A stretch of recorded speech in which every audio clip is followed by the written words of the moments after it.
Hello, ladies and gentlemen. Good to see you once again, and welcome to the North American Mini Major Qualifier lower bracket. We have one more game that we got to get through, and then everything is all said and done. The major can proceed, and then we can look forward to the rest of Stage 2 in just a couple of weeks. I'm Caliber Jacob Anderson, and I'm joined, as always, by the man who is just too good for this job, Mr. Henry Red Cube Danish. My guy, we've got one more game left to get through. It's two more teams that are at the top of their game in some respects over the course of the North American League. How do you think we're going to fare today?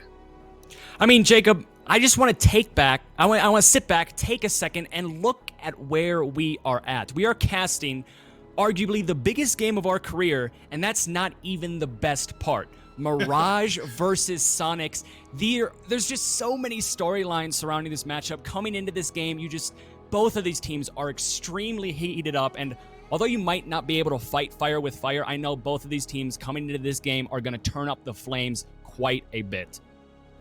I think we can get that question answered in 2 seconds. We got our map bands pulled up in just a minute, so we'll find out where we're playing. Oh, that was rather quick.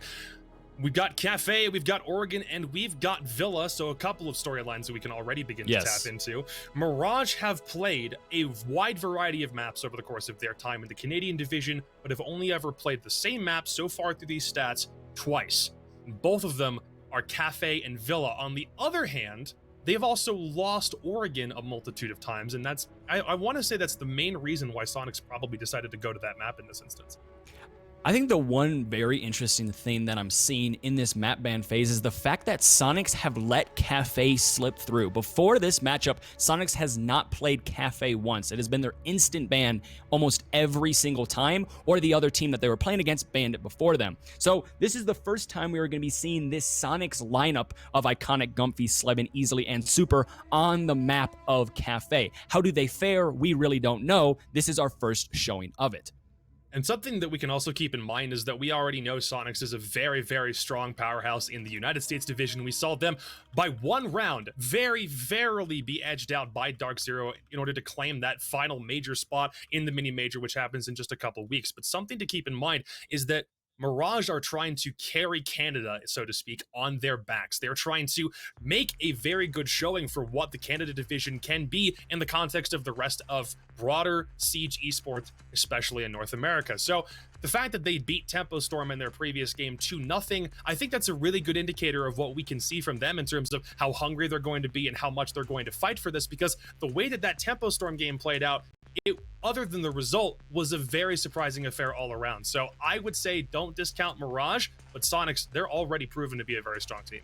I mean, coming into this matchup, I talked to a couple of the Mirage guys, and they told me they love this underdog mentality. They sense that teams are underestimating them, and then they pop into the matchup, and they're absolutely surprising literally everyone in the lobby. That's what happened in that Tempo game. I was watching the clean feed of that matchup, and Mirage, they were lights out, super aggressive, super confident in every peak that they had, and it seems like Tempo Storm just was not expecting that whatsoever. Soniqs, on the other hand, I'm guessing they don't want to gift any 6 invitational points to their Canadian counterparts, and they're going to be putting it all out on the line here. And for the first time, for the first map, it's going to be Mirage Soniqs on Cafe.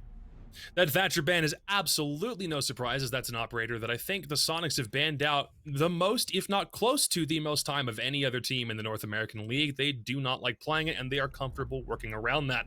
Capital ban is also very favored for Mirage next to Maverick, and the Mira ban is also very calm. The only time that a Mira ban was not employed was in that Tempo Storm game, but every time they played in the Canadian division, it has been a Mira ban. And Maestro just makes sense for Cafe. I don't think anything here is necessarily super surprising. It's pretty by the book. Yeah, Soniqs, they love to ban out Thatcher. They love to ban out Wamai. Here we saw that they went with that Thatcher ban. They did, instead of going with the Wamai ban, choose to ban out Maestro. And that makes sense. On Cafe, 81 bullets with an LMG, and just the intel that Maestro can gather for his team is absolutely huge. So it makes sense why that ban came out. It's going to be the side of Soniqs starting on the defensive end of things, going downstairs to Kitchen first. And Kitchen on this in this entire tournament has been the most played site on Cafe, if I'm not mistaken. I'm pretty sure it's also the most played site in Pro League at the moment, with also the highest win rate for the defense. So a high sample rate, a high win rate, that's a very good combination. And this also comes back to an idea. I know we touch on it quite frequently, and actually might be a point I hammer home more than anybody I can remember, but if you're going to a site that everyone kind of already expects, if it's one of the 2 primary bomb sites on a map, of which there are always 2 of them, then typically that sends a message that, hey, we're going to be playing this in a pretty standard fare. We're not going to, go to an offsite and attempt to throw our opponents off. Let's go to what we know is comfortable. Especially for round 1 on map 1, it's an opportunity for you to feel your opponent out and kind of see where both of you are sitting at the end of the day. I'm not super surprised by it, though. It's either this one or Cocktail, and at that point, that really is the formula that we see for every single cafe game regardless. So let's see how this works out on round 1. Something that I just have to point out, and I know I was talking to you about this during the pregame, but I just have to say it. I have not casted Iconic since Red Cube Season 2 about 3 years ago. Oh, that's right. It's actually insane to see him at this stage. We've kind of gone full circle. It feels really good to finally cast him, and I just cannot wait for him to put on an absolute show. And, well, he probably will based off the performance we have seen from him as of late. He's been lights out for his team. Yeah, I remember when we were trying to figure out exactly which 2 teams we were casting through this part of the lower bracket. It was just like, dude, if there's a chance that I can cast Iconic, I'm just gonna go like full crazy on that. So no, I'm happy for you, and I'm also happy to see how we can do. His performance so far over the course of the North American League has been very lights out. You're 100% correct. Let's see if that's something that they can continue. The first drop, the approach will come from the roof. At least 4 players from Mirage will situate their attack upstairs, and they've already got 2 players dropping in Red Hash and Cigar, and an Ash that is clearing out the rest of downstairs. So we'll try to see if they can't begin to make their swarm soon, but they're already focusing on top floor before they make their way all the way down 3 more floors. With the way that Mirage is clearing out this roam right now, they won't be punished for a lazy roam clear. They went from the up top all the way downstairs and then just made sure every nook and cranny was sought out after. Sometimes you'll tend to see, especially when the site is kitchen, people will just drone up top, they won't care about it, and then they'll get flanked later half of the round. That's probably not going to happen here from Mirage, considering they did a very thorough clear. They checked their corners, they know what's happening, but unfortunately, they didn't check out Iconic. Whips up a nice shot onto the Nomad. Say goodbye to your flank watch. That's a huge pick there, and it's going to offer up a decent bit of a control for the roamers downstairs. You were right about that roam clear being complete, though it does mean that 1 player gets taken down. However, if you're able to get the holes open that you need above kitchen, then that probably isn't the worst thing to lose. I do remember or hearing Zilchi already use some of those air jabs across the map previously, so it's probably not the worst thing in the world. Only about a minute to go, and Mirage a little apprehensive about their push after having lost 1 player, but Quartzy will answer right back onto easily with a very good shot. All the way across the map now, we begin to see Mirage swarming in. Silent will nab Gomfi, so that's 2 players playing in anchor positions that have already been removed. Now there will be even more situated close to site as everyone on the Soniqs begins to back up and wait for Mirage to make the rest of their push. Iconic is in a very powerful position right now. He could potentially find 2 picks if Mirage isn't hasty with their push here. They could get lazy, and there it goes. He's able to find the second one, and Slevin is there to tack on another. And just like that, it seems like it's all falling apart for both teams, and it's now brought down to a 1v1. Both players in this 1v1 have about 1 health. If they stub their toe, they're going to fall down. You have to recover the diffuser right now if you are the Maverick. You maybe have to try to make a play. He's not going to be going for the plant. He's instead going to be going for the kill. Shots are going to ring out. Iconic hits those. And just like that, Soniqs, they win out round number 1.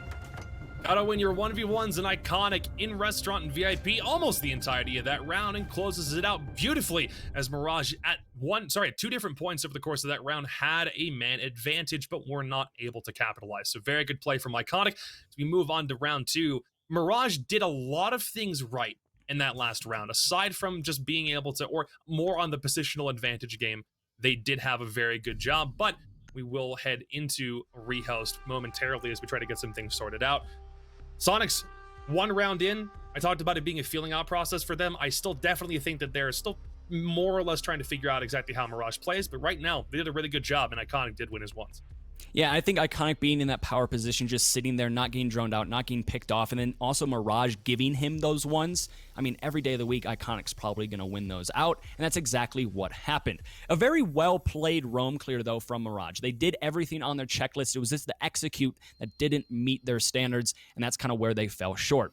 Moving in after this rehost, the question is going to be for Soniqs and for Mirage is how can you recover from a map like this? If Cafe is, again, like we talked about, Soniqs haven't played this map. If Cafe is a dominant victory from Soniqs, will Mirage be able to recover knowing that this isn't a map they normally play. This isn't a well-known dominant map from Sonic. So if Mirage goes down early, if Soniqs gets explosive, I don't necessarily know if Mirage has it in them to kind of bring this game back into their grasp. But also, it's been one round. There's a lot of Siege to be played. Mirage looked good. Soniqs look good. This is probably going to be a fairly long series. At this point, I'm just looking forward to what the rest of the series brings. I'm just more hyped about this because of the performance that we saw. But something to keep in mind as we continue to progress is something you brought up in the pregame. Soniqs have not played Cafe at any point with this current roster, so it's interesting to see whether or not they were, as we call it in the industry, saving strats.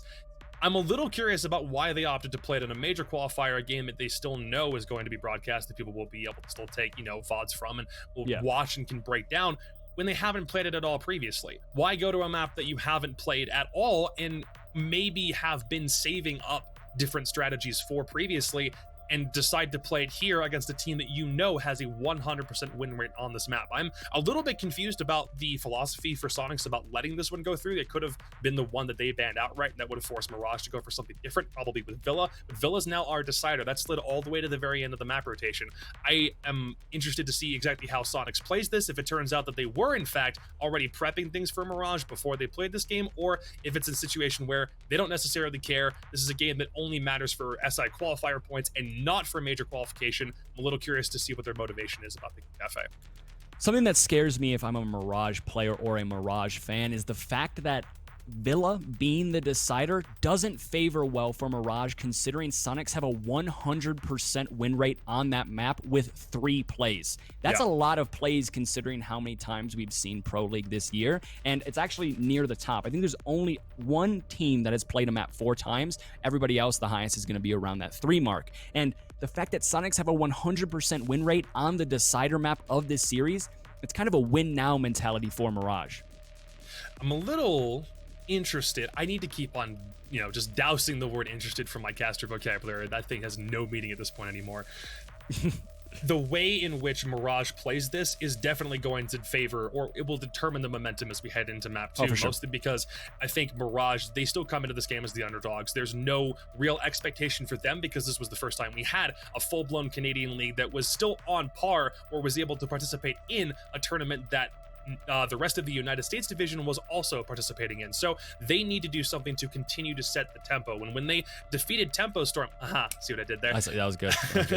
When they defeated Tempo Storm, I think that still does send a message, especially because it was a 2-0 victory. But Mirage needs something really, really strong on Cafe, or at the very least to not lose it in a complete blowout, because then they're still able to kind of pick the pieces up and they can head on to Oregon, and it's a much more close affair. I definitely want this one to be, a much more consistent back and forth rather than it being a blowout, just because we already know the Soniqs can blow teams out. But if Mirage is capable of keeping things close, this will be a far more interesting series for everybody involved.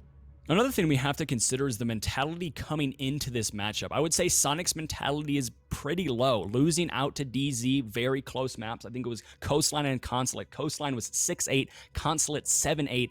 Losing out that major spot, you got to kind of question, is their mental game going to be at full strength right now? Then if you look over at Mirage, they came into this tournament. I literally asked him, he said, we don't necessarily expect to make the major. We just want to prove to teams that we belong in this conversation. And they definitely have. Beating out Tempo, their mentality's high. They're on a 2-map win streak. Things are looking up for Mirage and not so up for Soniqs. And maybe that will translate into this game. It obviously didn't translate into that first round, but there's still a lot of Siege to be played. Little tidbit of information as we continue to wait on this rehost. Iconic did get a 4K in that round, right? Here's the reason why we're in the middle of a rehost. The man was locked at 50 frames. Wow. And still pulls off. And still got a kills. 4K. Exactly. Wow. If that doesn't tell you the kind of potential that this man has in the palms of both hands, sitting at his computer playing Siege, I don't really know what does, man. That's just... he's always been lights out. Like I said, when I casted him years ago, months ago, whenever it was, he always was a playmaker, and I think that's why Soniqs chose to pick him up. If you remind yourself of the interview that Soniqs did right when they picked him up, they said Iconic is really good at putting himself in positions that you don't expect to win and then winning them. We saw this in the very first week, his very first play day. That play, I think it was on Consulate in Bathroom, the 2v1 clutch, denied the plant, rotated downstairs. It was just one of those plays where if you're not a heads-up player, if you don't have that clutch mentality, if you don't have ice in your veins, you just can't do that. And Iconic, he's been just thrown onto the scene. He's adapted extremely well, and all on 50 frames, he still gets a 4K. I couldn't even dream of doing that, but he does it in his sleep. I definitely couldn't even do that on 144 hertz, and I'm the handicap over here trying to talk about Siege like I know what I'm doing. The Soniqs have also had a bit of an interesting story as they have tried to translate their successes previously when they were an all-American lineup to now having both a Finn and a Belgian on that roster. But we all know about their history of issues with trying to continue to participate within professional tournaments. That did eventually get sorted out, but that was after they'd already played several games in the North American League for this stage. They were able to get Gomfy in first, and that was only with one game that the Soniqs had to play with 2 substitutes. But then another couple games later, that's when Slevin comes back in, and that's when I really think we started to see exactly what the Soniqs were capable of. We had to get through a little bit of a hiccup, but now we're able to see what this roster is capable of doing at full strength. The fact that they were able to get so close to a major qualification on the backs of almost beating Dark Zero, that says a lot about what this team is capable of accomplishing. The only question is, was it too little too late? Was that stumble about not being able to play with their full 5 keeping them from getting to the major without even having to play in the qualifier in the first place? I really think going into this next stage, Soniqs has to be at the top of your list for teams to be worried about. Was preparing for this entire kind of tournament, this entire qual, we had to prepare for any team that we could cast. Could have been Dark Zero, could have been Tempo Storm, could have been Soniqs, could have been Mirage. And I asked them all the same questions. What team do you fear the most? And everyone's answer was Soniqs. They are scared of this Soniqs team. I wouldn't necessarily say scared because that's not a good word for it, but they know the capabilities of this Soniqs team. They know that at any moment they could just pull something out of their back pocket that surprises you, and that surprise will result in a round loss. People know how good this team is. They've developed extremely fast. Give them a couple more games, and this is top of an NA team for sure. And I think there was a point when you went and asked those questions earlier that really stuck out to me. You asked everybody who the team that they were most afraid of was. I think a lot of teams pointed to the Soniqs as being a team to fear, and the Soniqs came back and said, we don't fear anybody. Yeah, exactly. Easy's exact words were, we fear no one. Simple as that. We fear no one. And I love that mentality. Just kind of going into these games, you're the best of the best. Let's get things done. Let's rock. That's what the Soniqs are all about, and you love to see it.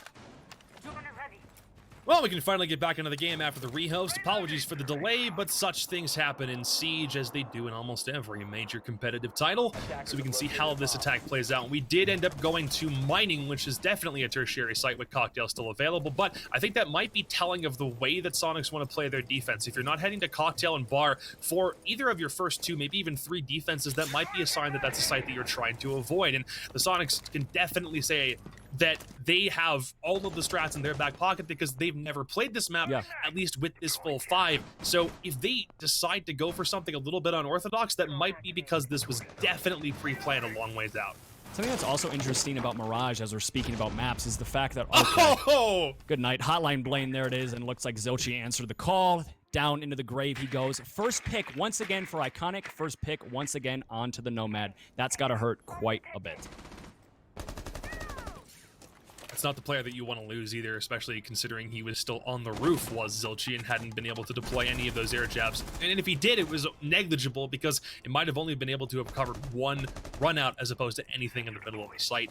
Not a good pick. Still half the round remaining, and Mirage now trying to figure out where they can push from. But Iconic has already used that C4. It's just a matter of the intel that he can provide. Oh, the IQ versus the pulse, and that will be a win for Iconic already. He's got 6 kills in 2 rounds, man. How good is this guy? I mean, he's putting on a show, and that's just what he does. It's a 3v5 situation right now. This definitely isn't out of grasp for Mirage. They have utility. They have 2 hard breachers, and they also have soft destruct. They have 1 hard breacher, as easily is able to take down Flynn, and there comes a refrag. So it's going to be a 2v4. This is doable. You have a lot of time to kind of make some progress, but it's just going to be a lot harder considering you don't have the guns. You can see that Loading's trying to assert himself in sight, and he gets a nice shot that's going to be silent on the Slevin. He's trying to find another one. Unfortunately, he can't. Gumfy with the refrag. It's now 1v3. Maverick all by his lonesome in sight, tries to make something happen, whips out the pistol. He's going to be put into the grave. And Iconic now with, what is that, 7 kills already in this map? At the very least, it's 7 kills for this man. I mean, here's the thing. Soniqs were able to completely disrupt everything Mirage had because Mirage still wanted to go for a top floor roam clear just like they did in the previous round prior to the rehost. But the thing that they didn't account for was just how on point Iconic was going to be through these first couple of rounds. He was able to almost single-handedly disrupt that entire top floor take, which meant that by the time any players from Mirage were able to get into the building, they had lost so many resources that it almost wasn't worth it by that point. So I think Soniqs have done a very, very good job of ascertaining exactly what Mirage want to go for, but I think Mirage needs more of an answer, more than the Soniqs need to keep locking down. The question I kind of have coming into this matchup is, does Soniqs just want to absolutely put it all out on the line and end this thing quick?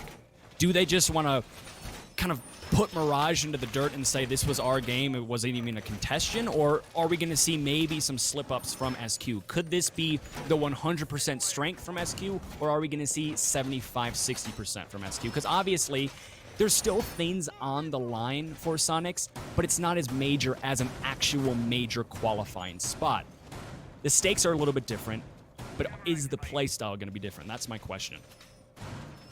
Looks like we're setting up for what is a pretty basic hold for reading room, and we again have not gone to bar cocktail for the first couple of rounds, which suggests to me that the Soniqs are probably going to try to avoid that site as much as humanly possible. They'll still put utility up there, and they'll probably leave 1 to 2 bodies to ensure that that site or that floor is not handed over to Mirage easily. But at the end of the day, if they're not going for that site, then that definitely tells me if they cannot play it for their entirety of their defensive half, then that's a chance they're going to take.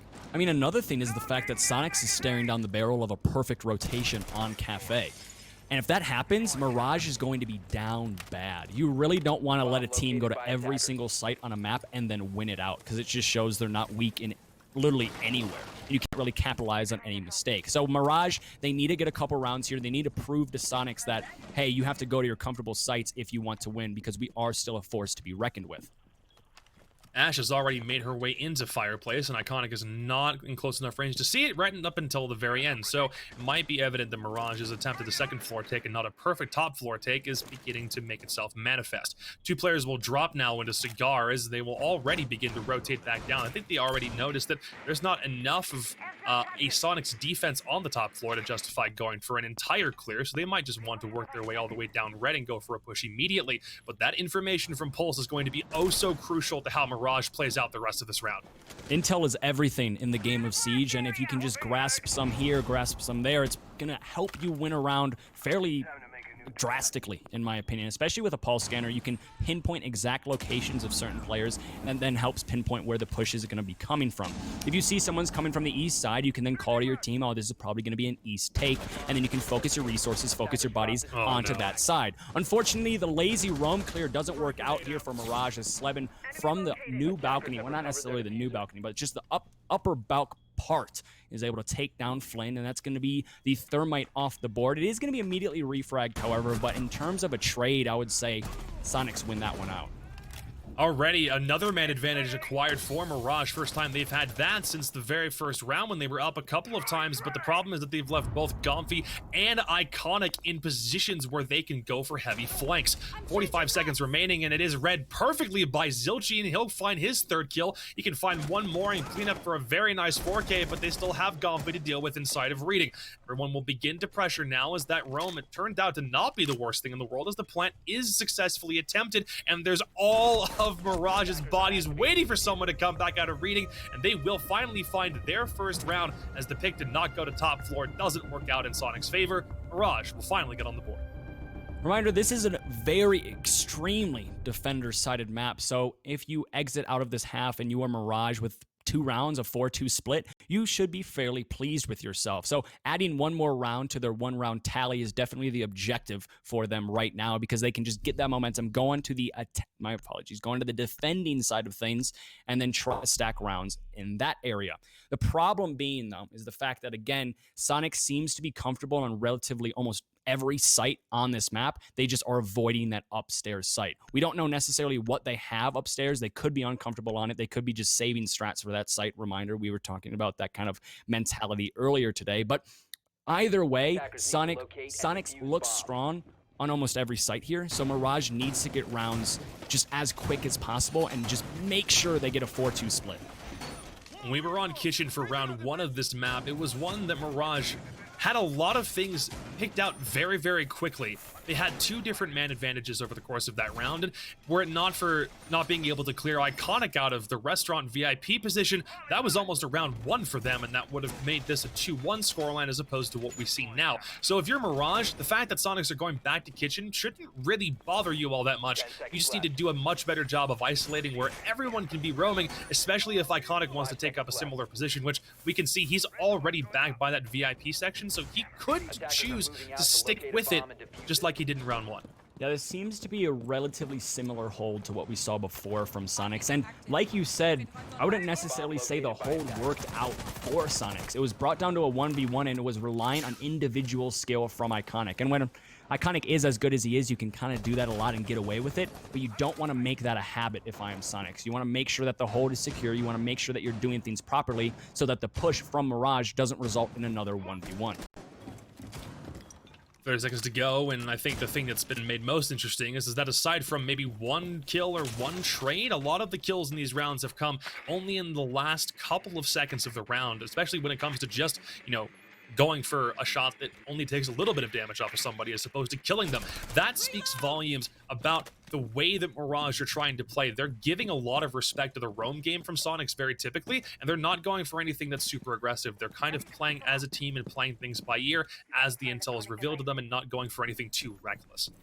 Yeah, you don't want to get reckless in a game like this. There's a lot on the line. You're playing against a very good team, and if there's any slip up, any mistake, both of these teams are going to capitalize on it. If Soniqs slip up here, Mirage will capitalize. If Mirage slips up there, Soniqs will capitalize. Once again, Iconic in this very powerful position is getting a lot of focus from the utility and the drones from Mirage, and they know where he is, but they just have to orchestrate a way to clear him out. They drone him out once again just to confirm his location, and this is probably where you are going to see the push onto him. They have to get this kill if they want to win this round. Iconic already has wasted about half the round. He is definitely doing his job. It's a little weird to say that the entire fate of a round comes down to 1 man sitting in VIP, but that is the position we find ourselves in Mirage, still trying to rely on their intel before they make a push in, because they're also aware of somebody sitting behind the bar with the UMP. Gomfy will make as much noise as he can to try to cover for Iconic, while he just wastes as much time as possible, which at this point is already 2 minutes, and still finds a kill, and Flynn has done nothing this round to help his team out. Quartz will find the refrag, and Iconic has been taken out of that position, and he'll swing quickly onto Gomfy on the bar and find another kill for his trouble, but Slevin will finally find Zilchi. It still turns into a 3 versus 2 as Mirage, they have the clear that they need. Finally, they've lost 2 bodies in the process, but this can still turn into a win for them. Yeah, we can see Slevin also goes down. It's going to be a 3v1 on site, all up to Super with the AUG. He has to make something happen. He has to prevent the plant, and the person holding the diffuser is only 1 health. So if he does decide to get a nice shot onto that IQ, it's going to be basically a redirect route there from the side of Mirage, but unfortunately that doesn't even happen. Super gets put down into the grave, and just like that, Mirage are able to stack 2 rounds on top of each other. That only further confirms the idea that Mirage's first take on Kitchen was done really well, aside from 1 problem. They fixed the problem in that round and also cleared out someone else trying to help Iconic keep his position, but then Iconic died, and then Gomfy died, and then the rest of the round was in Mirage's pocket the entire rest of the way. So kudos to them for understanding what the problem was and adjusting to it rapidly, but Soniqs also didn't really change up that much from their first defense, kind of thinking, okay, it came to a 1v1, but we still won it. If we rely on our gun skill to win those fights, then we won't have to change anything. If that was their mentality, it definitely didn't serve them well, as the round went to Mirage instead. Yeah, we can see a lot of these rounds have been very reliant on individual skill. All of Soniqs' rounds have been off explosive plays from Iconic. Mirage's round was an explosive play by Quartz that last time around. So we can see that these players and these teams have a lot of players that are very capable of making individual kind of just game-breaking highlight plays, putting people in montages, doing something different, and just getting multi-kills. Every person on both of these teams can do that, and that's what resulted in Mirage winning 2 rounds and Soniqs also winning 2 rounds. Once these teams, I think, start to come together a little bit more, get warmed up, get the fire underneath their feet, and just kind of orchestrate their pushes, orchestrate their holds just a tad bit better, we could potentially start to see a team run away with this game. The only site so far that the Soniqs have won decisively was mining, and that's probably just because it was a surprise factor and not a site that you typically see teams go to as their second and sometimes even third site if you can get away with it. But they're going to opt to go back to it, probably because they've won it before and they feel confident that they can do it again. A lot of the take from Mirage looks to be concentrated from a few different sides. A Silent with 2 kills to his name will be off base a little bit from the rest of Mirage's push, and Iconic and easily now will be in positions to stop this push. Is that the same C4? Wait. No, it was slightly different. This one was from New Hatch, but it was a C4 through a hatch once again, and it killed a hard breacher. So there you go. At this point, I'm a little bit concerned about leaving Iconic on the pulse. That's, if not 3 kills, at the very least 2 that have just resulted from good intel and nitro cell placement while someone waits on the roof and drones. So Mirage will need to do a much better job isolating that, because if they're not going to a bottom floor bomb site, Iconic will just sit up top, wait for someone to come to hill, and just pick them off before Mirage are able to react.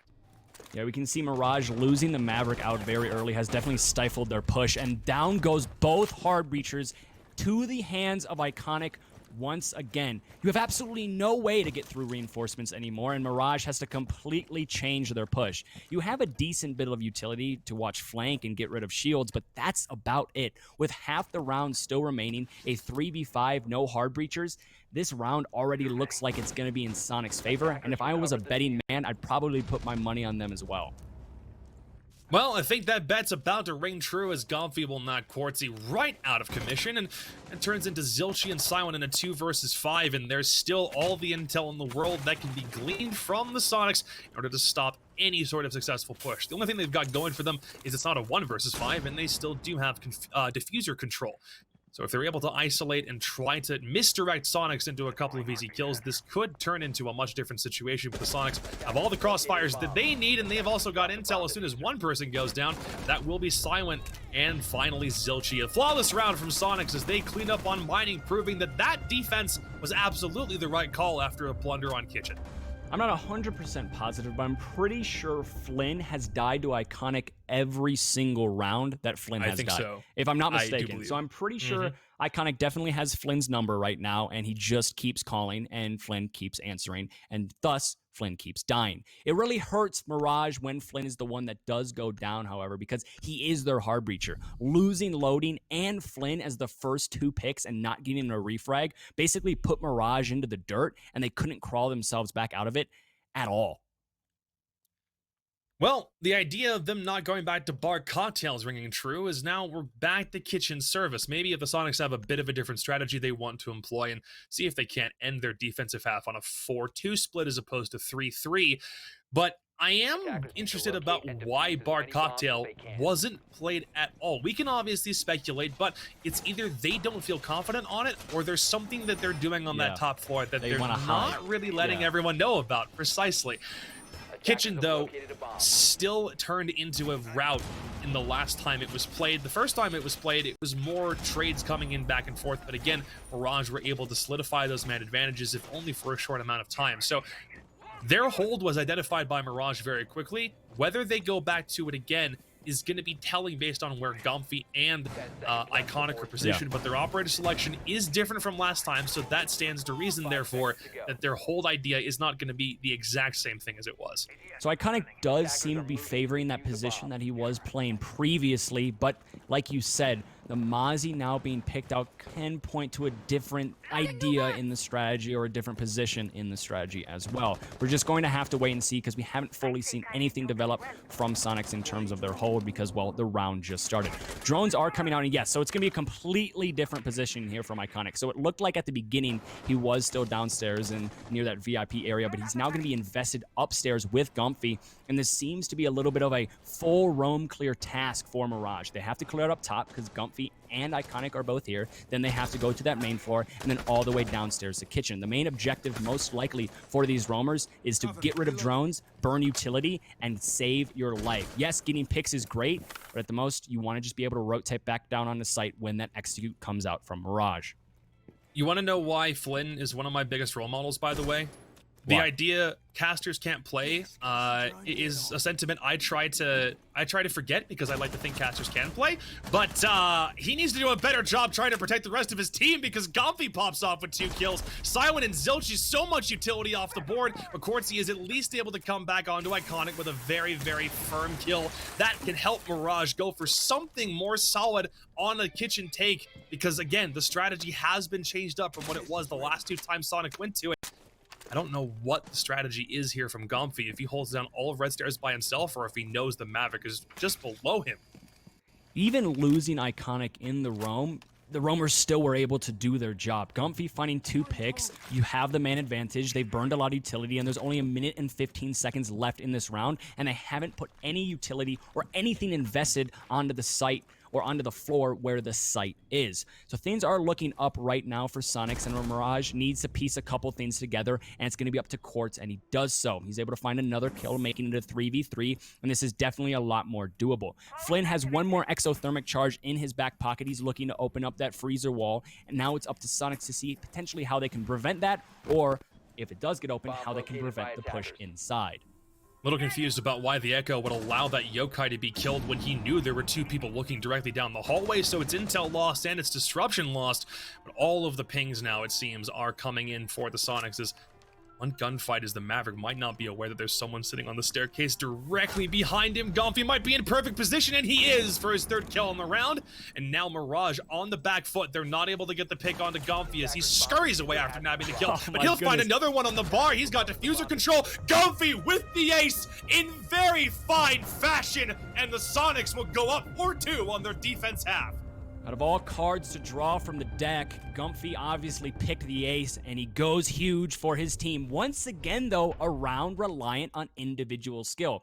I mean, it's working, though, so you can't be too mad. 4-2 split. This is common on the map of Cafe, so both teams should be relatively content with their position. Mirage obviously probably wants more rounds. Soniqs probably wants more rounds, but they're just going to have to make do with what they got. Now the sides have switched, and we see that Mirage is opting to go all the way upstairs for the very first time today. I was going to make a whole comment about how if Flynn is going 0-4, now 0-5, and casters can play, then he's already in Canadian, he's in the Canadian division. Maybe that speaks volumes for what I can do in the future. And then all of a sudden, Gomfi does that. He's interrupting my flow, man. It's almost like an inverse caster's curse. I want to talk about one thing, and then this other thing happens right away. Man, it hurts. No, it hurts. Like, you get focused on this one part of the round, and you're like, oh, I really want to talk about this, and then somehow Iconic or Quartz or Gomfi just goes absolutely massive somewhere else, and you're like, okay, well, now I have to come back to that later because somebody on these teams is going absolutely huge. Well, here's a site that we haven't seen the entirety of this map so far. We are finally on Bar Cocktail, and this is, again, Mirage's map pick. Now they're on the defense, and it's a defender-sided map. So for all things that I just mentioned, Mirage can kind of take a breather and say, all right, this is our pick. We were confident going here, and we were also confident playing it 2 times during the course of Stage 1 for the Canadian division. It's a map that we know well. It's a map that we can strategize pretty heavily for. They should be feeling confident after 2 pretty solid attack wins, and they no longer have to worry about their attack strategies as they can firmly begin to defend against Soniqs pushes instead. Yeah, it's not hard to think that Soniqs choosing to go to Cafe could be their undoing. We know that Soniqs has never played this map. We know that Mirage has a 100% win rate on this map, and most of the time when you have a 100% win rate on a defender-sided map, that means you're really good at defense, and that's what we're probably going to be seeing here from Mirage. This is a very typical hold here with my playing on this pixel spot. The main objective of his kind of ideal is to waste utility, waste time, and then retreat back into sight and save your life. And that's going to be his objective right now. He's doing that very well. They haven't gotten rid of that shield. They've used a couple flashes, and things are going well for Zochi because he's also hasn't taken a lick of damage. Finally, the Womai will be forced back out of the pixel spawn, and the utility burn game is still going to be a massive priority considering both a Womai and a Jaeger were left in play, and the Soniqs opted to go for a Maestro ban as opposed to a Womai ban. They did play it themselves a little bit, but it's still something that the Soniqs need to keep in mind. They will need to bring plenty of utility on all of their attacking rounds to clear out all of those Womai discs and the ADSs from Jaeger, so it's something that they will need to keep in mind as this round progresses. especially when you have a player playing in that power position of that pixel spot. There's a lot of P's in that sentence, kind of threw me off. But it's just kind of one of those things that you have to do on the map of Cafe. It's your checklist. You got to get rid of that person on pixel. The person on pixel is probably going to stay alive and then retreat down to yellow stairs. My apologies, white stairs. And that's exactly what has happened. SQ now have full control of Piano, and their main objective is to either get open that freezer bathroom wall and then push in through sight, or play for picks. Right now, because it's a little bit of a cold war and nobody has caught a lick of damage, we're just going to be playing for picks. But we haven't seen an HP trade yet. A little intriguing considering the amount of pressure that both teams are applying to one another on different sides of the map. I almost thought we would have seen something, maybe from those toxic babes from Flynn, but at this point it's only being used for area denial and just saying, hey, Soniqs, back off, this is our site. Finally, the red wall will be blown open by easily, as that entire side of the map has been acquired by the Soniqs. It's going to come down to this last 30 seconds. Yeah, it's going to be a bloodbath for sure, and we don't know who's going to come out on the winning end. Easily going for the plant. I don't necessarily think that smoke is hitting him. No, it's not. That's a missed smoke. A huge mistake there from Mirage, and the bomb goes down. It's a 5v5 retake. You don't see this often. It's going to get bloody. It's going to get bloody fast. Down goes Gumpy. Say goodbye to the sledge. Say goodbye to your soft destruction. So she's able to find two, and just like that, Iconic goes down. It's going to be immediately refragged, however. Super's able to find one on the quartz. Now it's going to be a 4v3, effectively a 3v3, as Flynn is downed in the process. Slevin's able to go huge. He's able to find one on the loading, and a reminder that Diffuser is still down, so it's all up to Mirage and all up to Zilchi to make something happen. He can't quite pick up Flynn right now. He also can't quite go for the defuse. Nothing's looking up for Mirage right now. Slevin confirms the kill, and Zilchi's probably going to go down unless he can get the ninja defuse off. No and he does! Somehow, some way, a dire mistake from Soniqs. When everything was in their favor, they fall flat. Zilchi with the miraculous long arm, and the Soniqs aren't able to get into position fast enough to stop it. Oh no! Everything on a 5v5 post plant was going perfectly in Soniqs' favor until the dying seconds of the round. And I think Zilchi probably even used Flynn's writhing corpse on the floor to try to bait the Soniqs into going for that final finish. But oh man, Zilchi, good grief, my man, that's disgusting. If this was a game of Scrabble, I would lose because I'm at a loss for words right now. Those rounds, you just don't expect Mirage to win, but they do. They come out on top, and now it's 3-4, and they're going to the best site on Cafe. They could tie it up right here, Jacob. They really could. I'm also at a loss for words because I did not expect us to be going to kitchen win that. What? Zilchi! Yeah. Incredible. Absolutely incredible. Well, I think that was still kind of an example of what not to do when you're defending Bar Cocktail, mostly because it was a 5v5 post plant. There was so much that Soniqs could have done to apply pressure, but they that Mirage could have done to apply pressure, but they kept on giving the Soniqs ground, giving up ground. Second after second, and weren't doing a good enough job of slowing them down. So if you end up going back to that site, it's definitely something to keep in mind. You need to be a little bit more aggressive to prevent Soniqs from getting into a relative position, but now you don't have to worry about it for the next couple of rounds. You can try things out on Cafe. Again, your map pick, you should be very, very comfortable with your defenses on this map. I mean, that last round, Soniqs getting the plant down, everything was in their favor. It was a 3v1 reminder, and just a lawn arm came out, and it was a ninja defuse. So, I mean, sometimes those rounds you just got to chalk up and be like, okay, you know what, just move on if you're Soniqs. But also, if you're Mirage, that's going to boost up the morale quite a bit. Could definitely help them in round number 8 here. I think the Soniqs, even though they have a one-round lead, should definitely consider themselves on the back foot, especially after a round as miraculous as that one. Oh, still trying to recover, but we can definitely move on as there's about a minute exhausted in round number 8, and the defense has been situated on 2 separate floors, though I do think Soniqs will still try to take from top floor if possible, but they do already have walls opened into Bakery to go for those long arms, so easily, with both exothermic charges used, has already definitely done his job.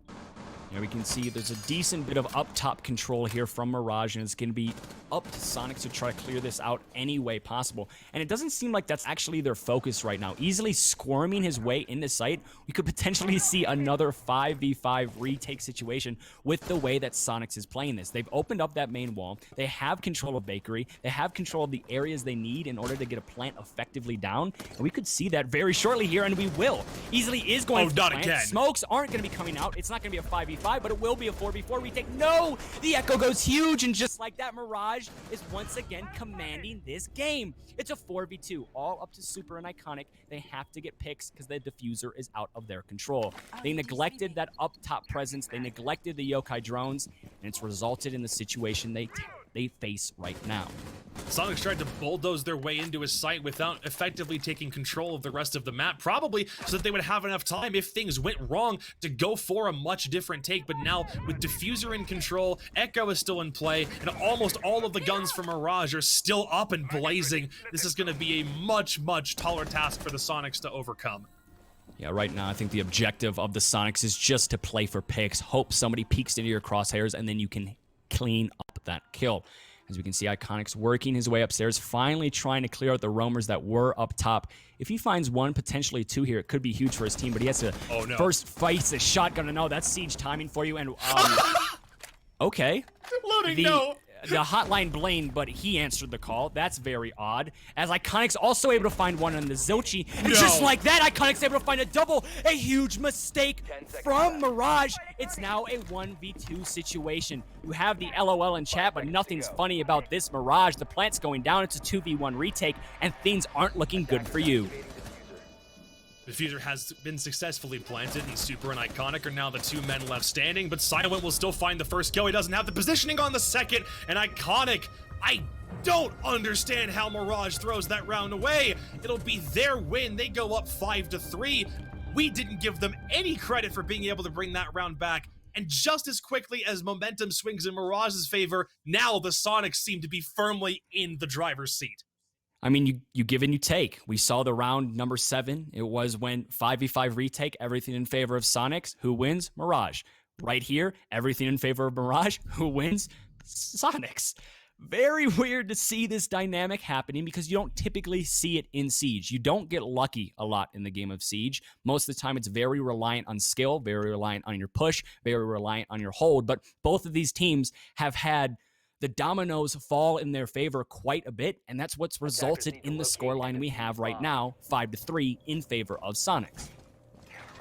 We're heading to reading as opposed to going to kitchen, and that might just be because Mirage understand they had a lot of good things going for them in that round. It came down to the last minute and one very big blunder, and they're gonna say, nah, let's try something different as opposed to kitchen. Let's go to a tertiary bomb site. Let's see what we can do here. Maybe, just maybe, if we need to go back to it, we can try that same kitchen hold again, but I think they are less inclined to allow the Soniqs to see what their defensive strategy is, mostly because the Soniqs did not clear most of that top floor presence in mining at all. They instead opted to push directly in, try to just force the issue with Mirage as much as they could. And I think Mirage said, if we don't have to go back to kitchen and let the Soniqs see what our setup was, then we'll try something different. The objective of Soniqs there was, again, another 5v5 plant situation, another retake situation, force Mirage into uncomfortable positions, and then capitalize on them. Unfortunately, easily went down too early. He wasn't able to get that plant down. Somehow Soniqs still win the round, but we are on round number 9 now. Let's focus on what's happening here.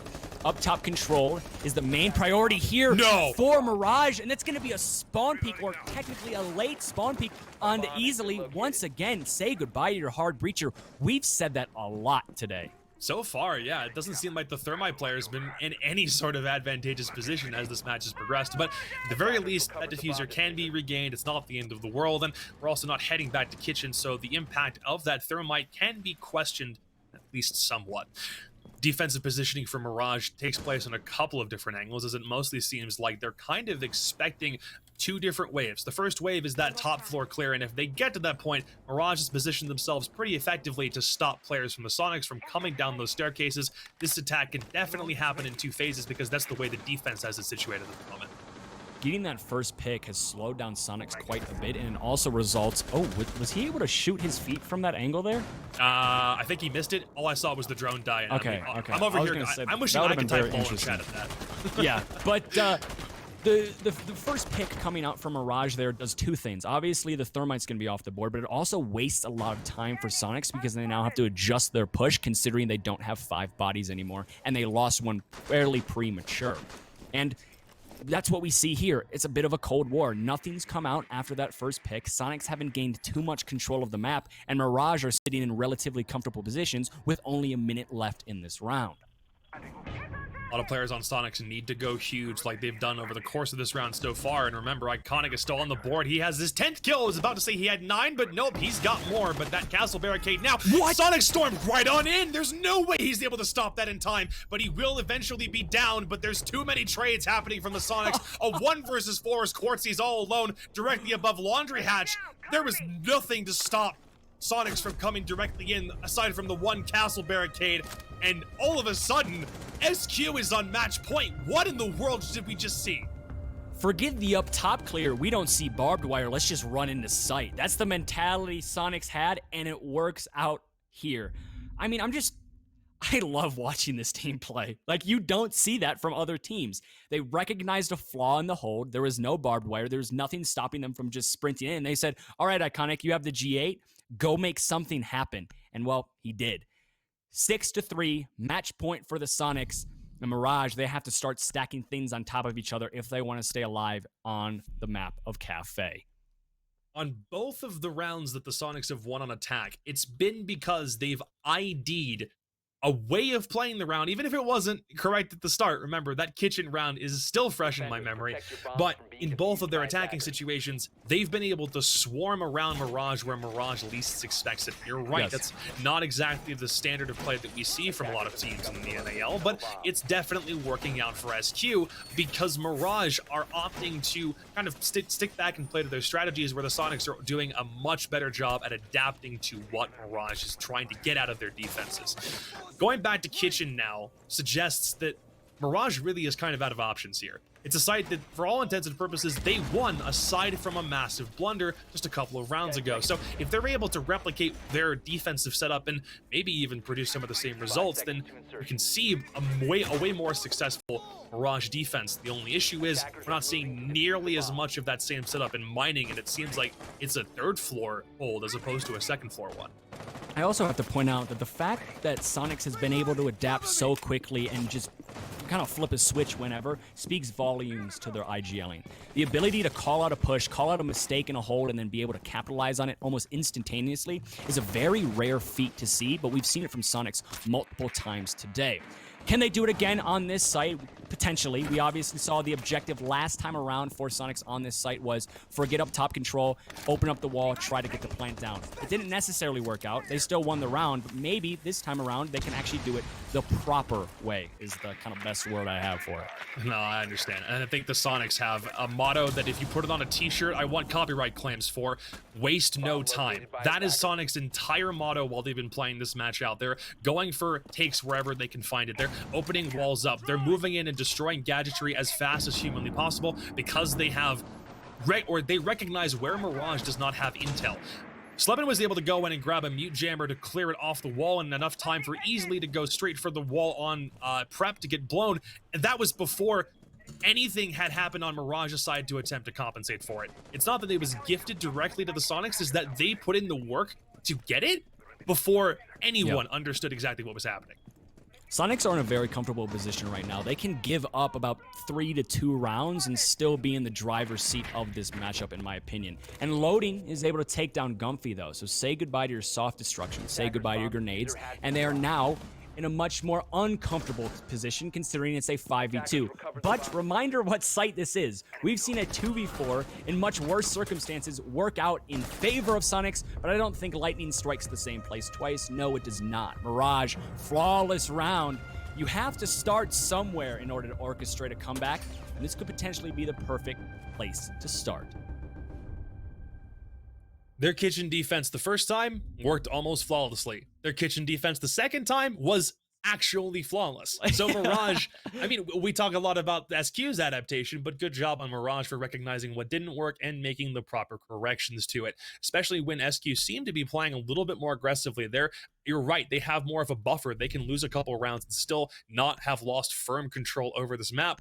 By the same token, Mirage are doing a good job of recognizing the things that need fixing on the fly. So kudos to them for sticking in it. I think after those last 2 attacking rounds, the momentum, or at least the morale, would definitely be down. But a round like that, and you're stopping one of the most promising teams in NAL for a round, even if it's only as short as that, is still something that you can use as a confidence boost if you're Mirage. I mean, in the game of Siege, you try to get confidence from very little things. Hey, I got rid of 2 of their drones. That's huge. And now they have less intel.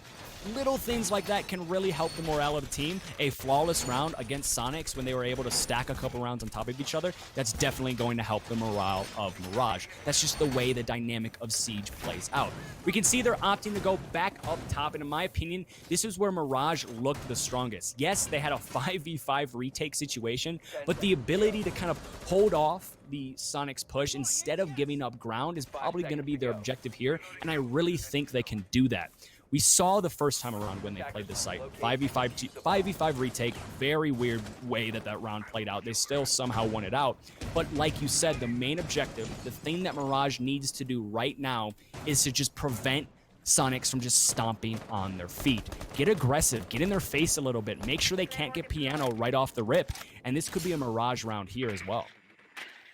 It almost looked like it was a very almost the same hold as last time, though then again, having a Wamai sit in pixel spot with a Wamai disc and a deployable shield just seems like standard fare at this point. Yeah. And I think, you know, you have the proper rotate positioning and everything. It's becoming a common formula that we see, you know, when a map is in the competitive pool for long enough, and especially when other operators are continued to be introduced, and it continues to alter the formula, but only to a certain extent, as you see all of that utility burn, as almost all of those flash grenades used to try to clear Wamai out of pixel spot, but Zilchi says nope, up until the shield gets destroyed, and he can back all the way to white. It's almost like his secondary position on white, it's like, it's textbook. He knows exactly where he's going if the pixel spot hold doesn't work out, and now he can defend from a much different angle, but that means you're giving Soniqs control of piano.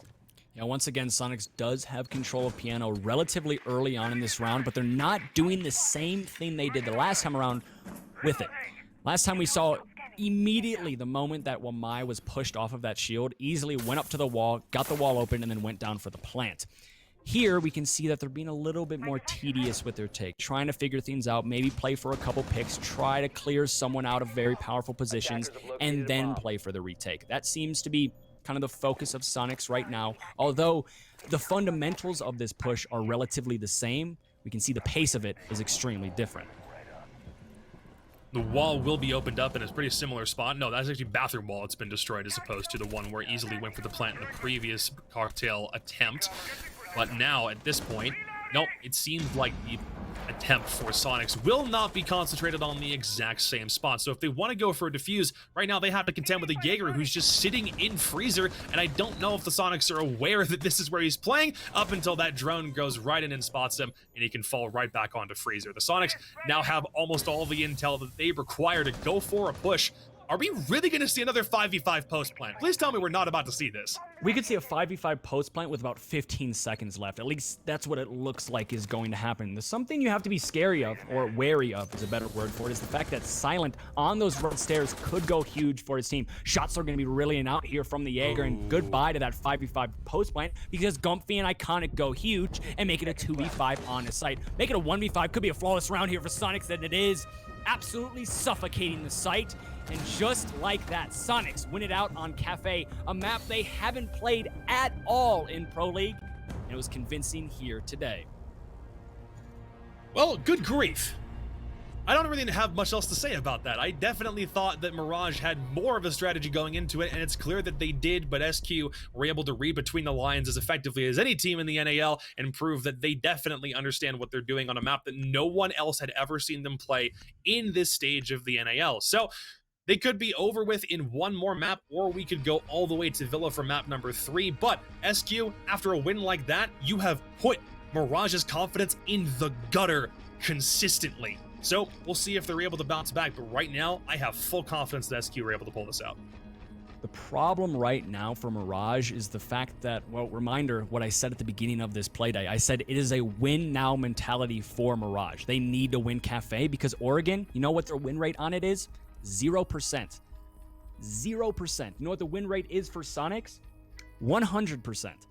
So we can see that the Oregon win rate here my apologies. The win rate for Sonic is actually 66%. They have 2 wins, 1 loss, but you can still see it's considerably in favor of Soniqs. They're a lot more comfortable on this map. They've played it a couple more times, and they also have a win under their belt. Forcing it onto Villa is the main objective right now for Mirage, but I don't necessarily know if they can do it. We'll be right back, though, onto the map of Oregon very, very shortly here. Make sure you guys stay tuned. Go get some popcorn, go to the bathroom, do whatever you need to do. We'll be right back as soon as possible.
Welcome back to the North American Major Qualifiers. We get set for Map 2 between the Susquehanna Soniqs and Mirage. I'm Caliber Jacob, and I'm joined again by Red Cube. We got one map in the books, and we're looking to see if we even need a third map. This is decidedly in the advantage of the Soniqs, having had a much higher win rate compared to Mirage, which basically just don't have a win rate on Oregon. Yeah, no, this is...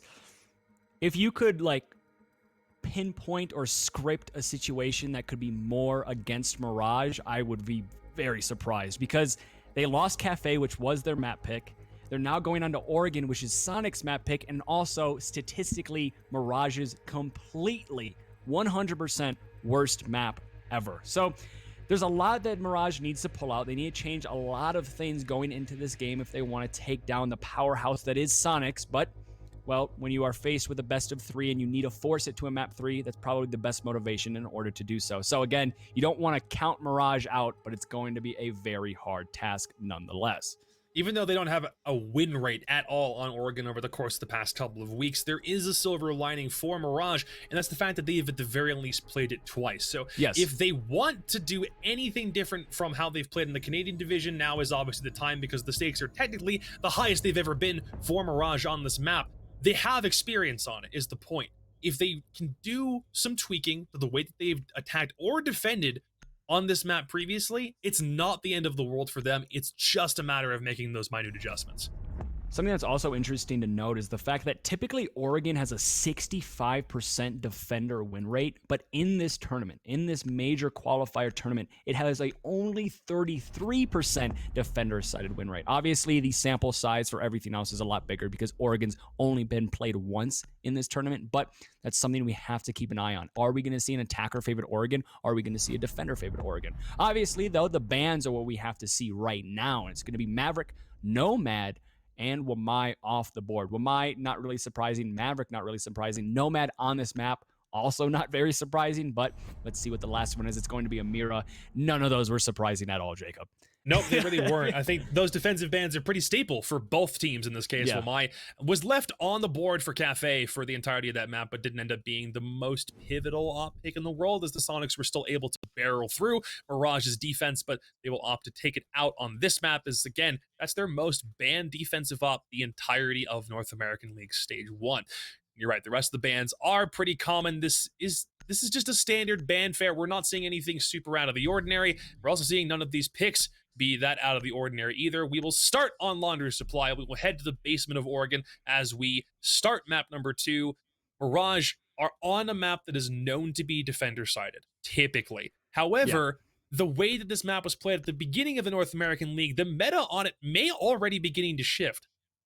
No, I agree. I 100% agree. And the dynamic we have seen from Mirage is they are typically slow to start in best of 3s. So maybe, just maybe, they bring it back here. Every single time they have lost on Mirage, which has been twice, my apologies, they have lost on Oregon, which has been twice, was also the first map in the series.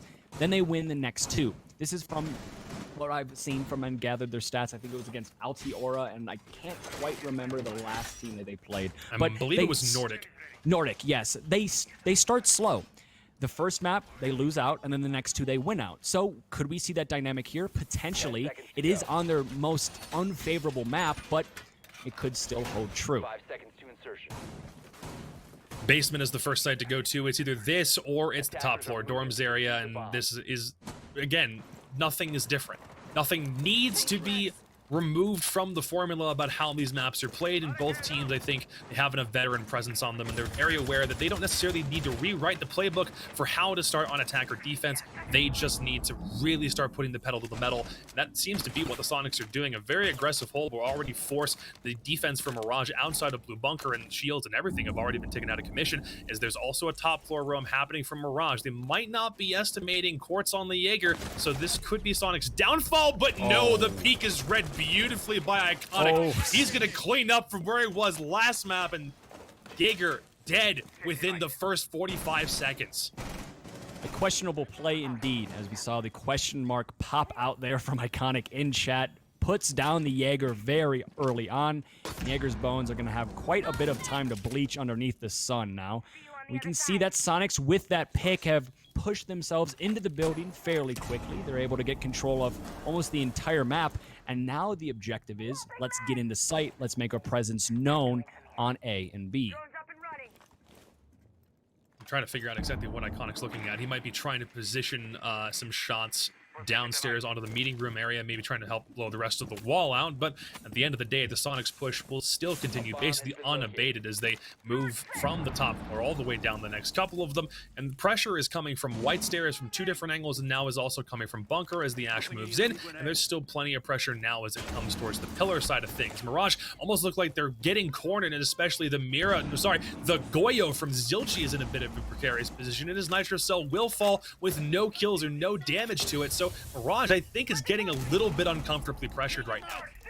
Yeah, no, for sure. We can see another C4 is going to be getting prepped here from Silent. It doesn't hit anybody. 2 wasted C4s right now, and Soniqs seem to be in full control. They are looking good, but that's a huge bandit trick that comes out from the bandit right after ripping a C4. So kind of makes up for missing that one, and he's able to get rid of one of those exothermic charges, and it slows down the push here from Soniqs. The problem still is, though, the fact that Soniqs has a lot of control, has a lot of angles being held down, and Mirage are just getting suffocated very, very fast.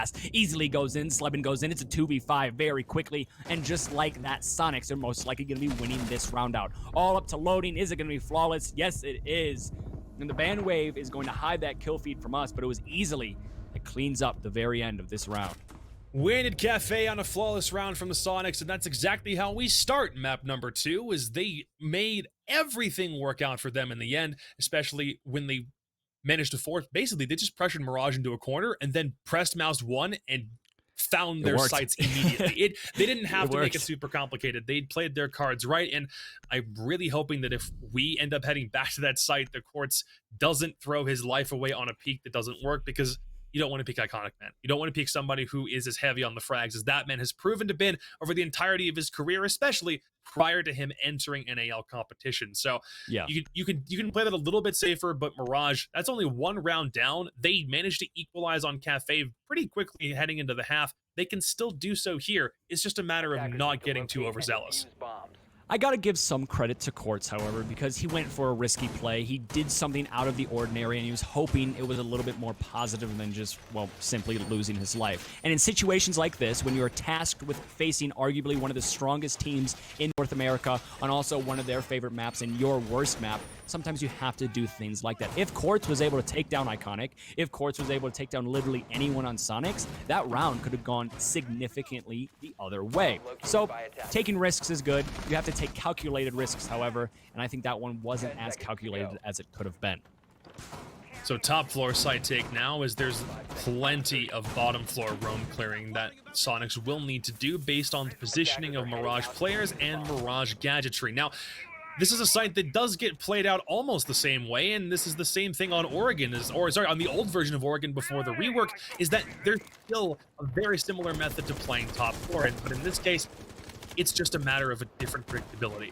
You put someone downstairs with a Nitro Cell trying to stop someone from going into walk-in and trying to blow the walk-in wall. You can put pressure on from Armory, and you can also put pressure on from Attic. White Stairs seems to be the take on this bomb site that's used a little bit less because it's way more effective to punch holes with exothermic charges into the reinforcement that Mirage has already set up on defense. So if they go for one of those 2 takes, Master Bedroom will be the catalyst for this round right here. Yeah, we can see the Maestro's getting fairly aggressive on this Habana. This could be a huge pick if the Maestro decides to find it, but I don't think he will, as he has retreated off quite a bit. He does have 81 bullets, and, well, he can just let the Choppa sing into Slebin's head, but as long as Slebin stays safe and reacts fast, it's probably not going to happen anytime soon.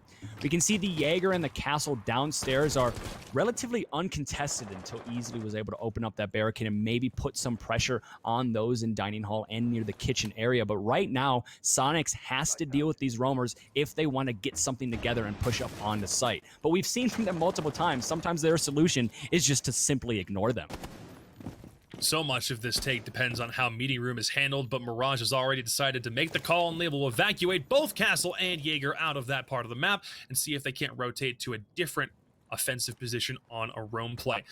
Easily still, sorry, not easily, that's Super who's still trying to figure out if it's safe to go for the exothermic on the wall, and now it finally is, as that's walk-in control obtained, and Iconic will grab loading, but still will come right back and easily, with a kill of his own, turns it into a 3 versus 4, and now it's a matter of whether the Valkyrie can get aggressive and start going for picks. Quartz will find his first kill as they rotate from downstairs, and Zilchi and Quartz, the two players who were sitting in meeting, are now both still alive, but that's still diffuser control plus walk-in wall have now been firmly taken over by the Soniqs. It's a matter of whether this roam game is effective, but Super does not care. He will put Silent in the dirt, and so will Gomfy on Zilchi, but now the roam from Quartz will need to net 2 more kills and stop the plan from going down for another 45 seconds, but Super's already going for it. Iconic will be in a position to cover it, and now it's a post plant for Quartz. He needs to win a 1v2 here, has to find these shots, but it's up against Iconic, and there's no chance, as it turns out that the youngster on SQ will finally net that last kill, and Soniqs, they don't care.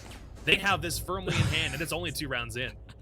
Don't watch, as Iconic was missing a couple of shots there and probably should hit the T-Hunt just a little bit. Maybe not, though, considering he had 14 kills last map and now already has 3 or 4, if I'm not mistaken. So he's still doing very, very solid for his team, even if he's putting a couple of shells into the wall. 2-0 lead right now for Soniqs and Mirage. Reminder, this was a defender-sided map typically, but we've started to see that meta switch. Jacob, my question is for you. Do you think right now, from what we have seen, obviously it's very, very small and the rounds are just getting started, but from what we see, do you think this is going to be an attacker-favored Oregon, or is Soniqs just that good? It might be attacker favored just because Soniqs has that experience. They have obviously won this 2 more times, or no, they've won this map as many times as Mirage have played it, and I didn't say as many times as Mirage have won it because they haven't done that yet. And I think the Soniqs are already enough of an experienced team. They're coming off the backs of a cafe victory that should have already set the momentum in their favor, and that's especially prevalent when the skill level of teams from Canada, like it or not, it's just not quite up to par with what teams in the United States division are able to do, especially in long-term plays like this. I don't think that Mirage is completely out of the game. 2 rounds in, it's probably definitely too early to say something like that. Yeah. But SQ, they have momentum, they have experience, and they're 2 rounds up on attack thus far, neither one of which were misplays or luck. They played both attacking rounds correctly, and maybe we can see that entire aspect of their attacking game stay consistent up until we go to halftime.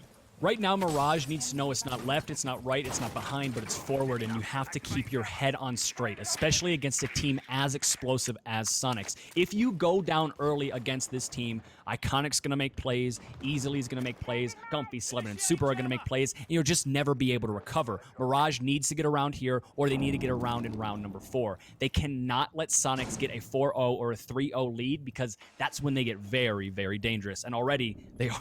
They're pretty dangerous already, so I don't really want to see what Soniqs in full form will look like, because if I'm a Mirage fan, that would probably be the death of them.